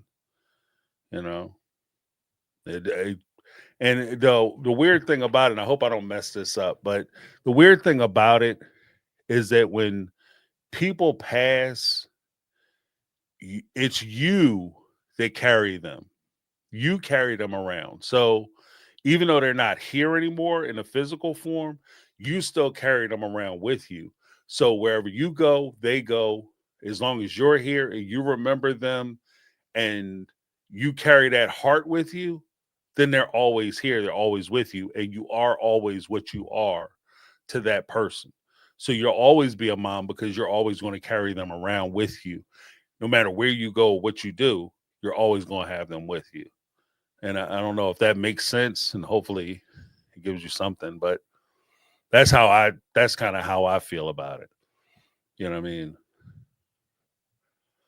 And that's what I was saying, like, even with it really helps to have people who you can talk and share those moments with about your child and about those experiences or about that lost loved one, so that way you always have, like, it's a way for you not only to keep those memories alive, but it's also a way for you to celebrate them, to have like those conversations and, like, remember when they did this, that, you know, it's it's not the same. I recognize that, honestly. I recognize that it's not the same as having them here, but it's the closest thing we can have to having them. And it's the fond memories that I think you hold on to that, keeps that fire burning. It's the loss, the appreciation of the loss, the pain that you feel is only recorded in the fact that you love how much you love them, how much you cared about them, and how much you miss them. It's not it's not a hindrance or a burden or something to be ashamed of. It's just that you cared about them and you wish they were here. And that's what that pain is. That's what you feel when you're upset or you are reminded and it hurts. It's that missing, that longing. Like I said, there's times when I wish I could pick up the phone and, not even ask my mom something, just sit there and joke with her. Because we had a great relationship. We could sit there and talk to her and joke with her. My mom, I was very intelligent and she was very witty and she was very insightful in a lot of things. So to have, those are the conversations that I miss, having those types of conversations, getting her perspective. And yes, the weird part about it is, I don't get too crazy with it because I'll start crying, be all upset. But the weird part about it is the thing that I miss the most is saying things to my mom and then, seeing her light up because she was appreciative of the conversations. Like, my mom always appreciated conversations that I had with her. And that's one of the things I appreciate about my mom. Like, if I had just called her and I had a conversation, you could tell that she was genuinely happy just to talk to me. I mean, just to have that conversation. And when you have that type of relationship, to lose that type of relationship, that's what hurts. And that's what you miss, like the happy times. It's not all happy. Like, sometimes you'd be mad at each other or whatever, but because it's relationships, it is what it is. It wasn't all perfect. But it's it's those times when you feel another person. That's the purity of that relationship. You feel that appreciation, you feel that other person in your life and the impact and imprint that person has on you in your life, and how the interaction and the fact that they came into your life changed the trajectory in the way you approach life and how you deal with things. Like, I'm a different person because of my mom. Like, if I was with somebody else, I wouldn't be who I am. And I recognize that. Like, if I didn't grow up with the people that I grew up with, I wouldn't be who I am today. I like who I am today, and I'm appreciative of the fact that I had the people that I had in my interaction. When I had my kids changed me. And as much as I like to think that I gave to my kids and I changed their life, it they also changed mine. They changed mine. So, that I think that's one of the more powerful gifts that we give each other as human beings. We change the trajectory of each other's situations, outlooks, positions, and lives just by merely having interactions with each other. That's part of the reason why I'm thankful for the chat, keeping things positive and encouraging one another and talking to each other, because you don't know where people are and you don't know who needs to hear what at what time. Sometimes you could say something that's not a big deal to you, but it's a deal to them. And it means more to them because they feel that connection. Maybe they're not getting that connection at home. Maybe they're not getting that connection with their partner, their parents, their kids, whatever the case may be.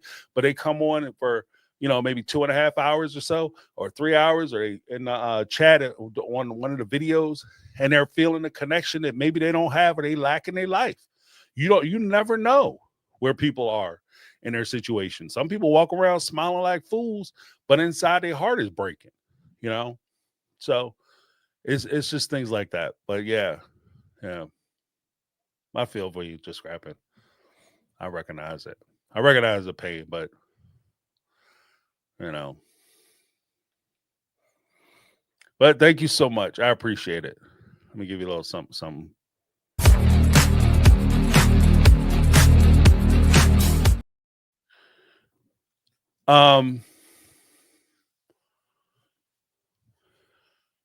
Yeah, but thank you guys so much. I want to leave it there. I know we ended on kind of a heavy note, but sometimes you got to have those hard conversations. And I appreciate everybody for sharing. Just Scrapping, thank you for sharing your story and sharing your perspective, because it gives us a deeper insight and understanding what happens with Janelle and what potentially could have happened with Janelle, and why a lot of the family may have taken a position they took as far as Cody and Robyn are concerned. And I think that that's important too, for us to understand that, recognize it, and see it for what it is. But I want to thank everybody for participating, everybody who called in, Betty, Carmel Cutie, Sharon. I know we didn't have a lot of phone calls tonight. I thought we would, but I saw some people joined in, they dropped out. But thank you guys so much for hanging out with me. I appreciate it.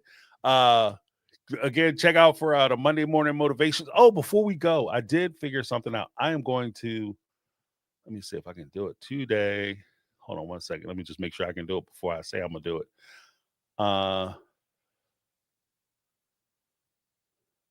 Here we go. All right, guys. I am going to gift 5 memberships. These are random. I can't pick who gets them.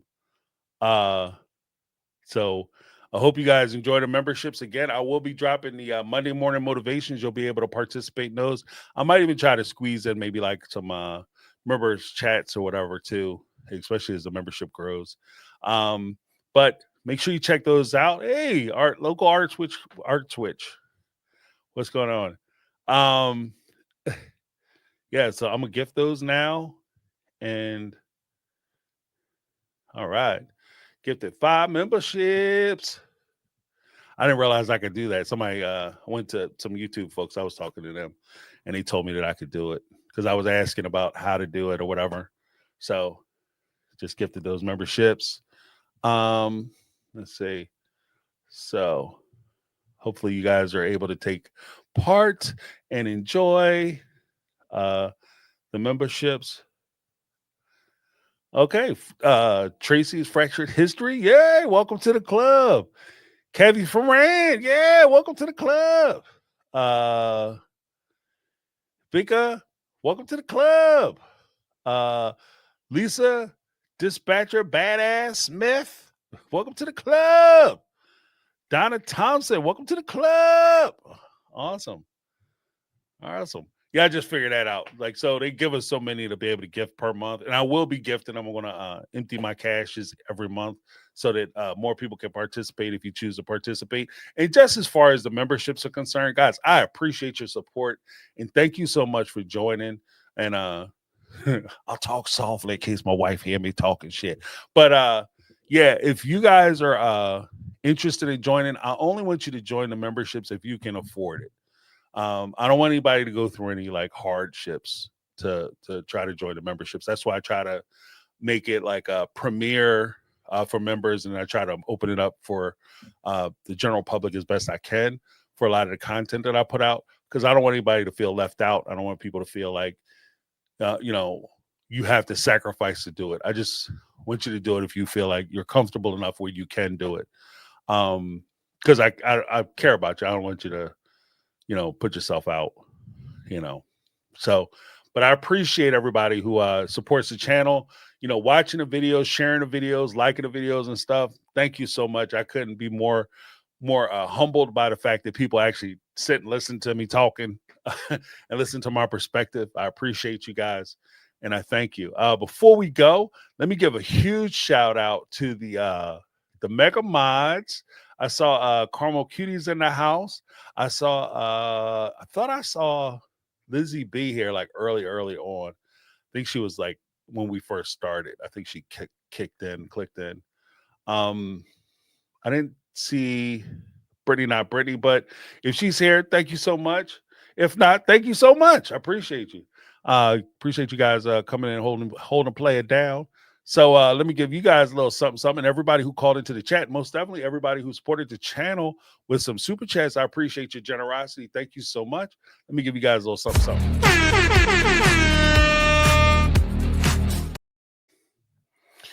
All right, guys. Thank you so much. Make sure you hit that like button. I appreciate it.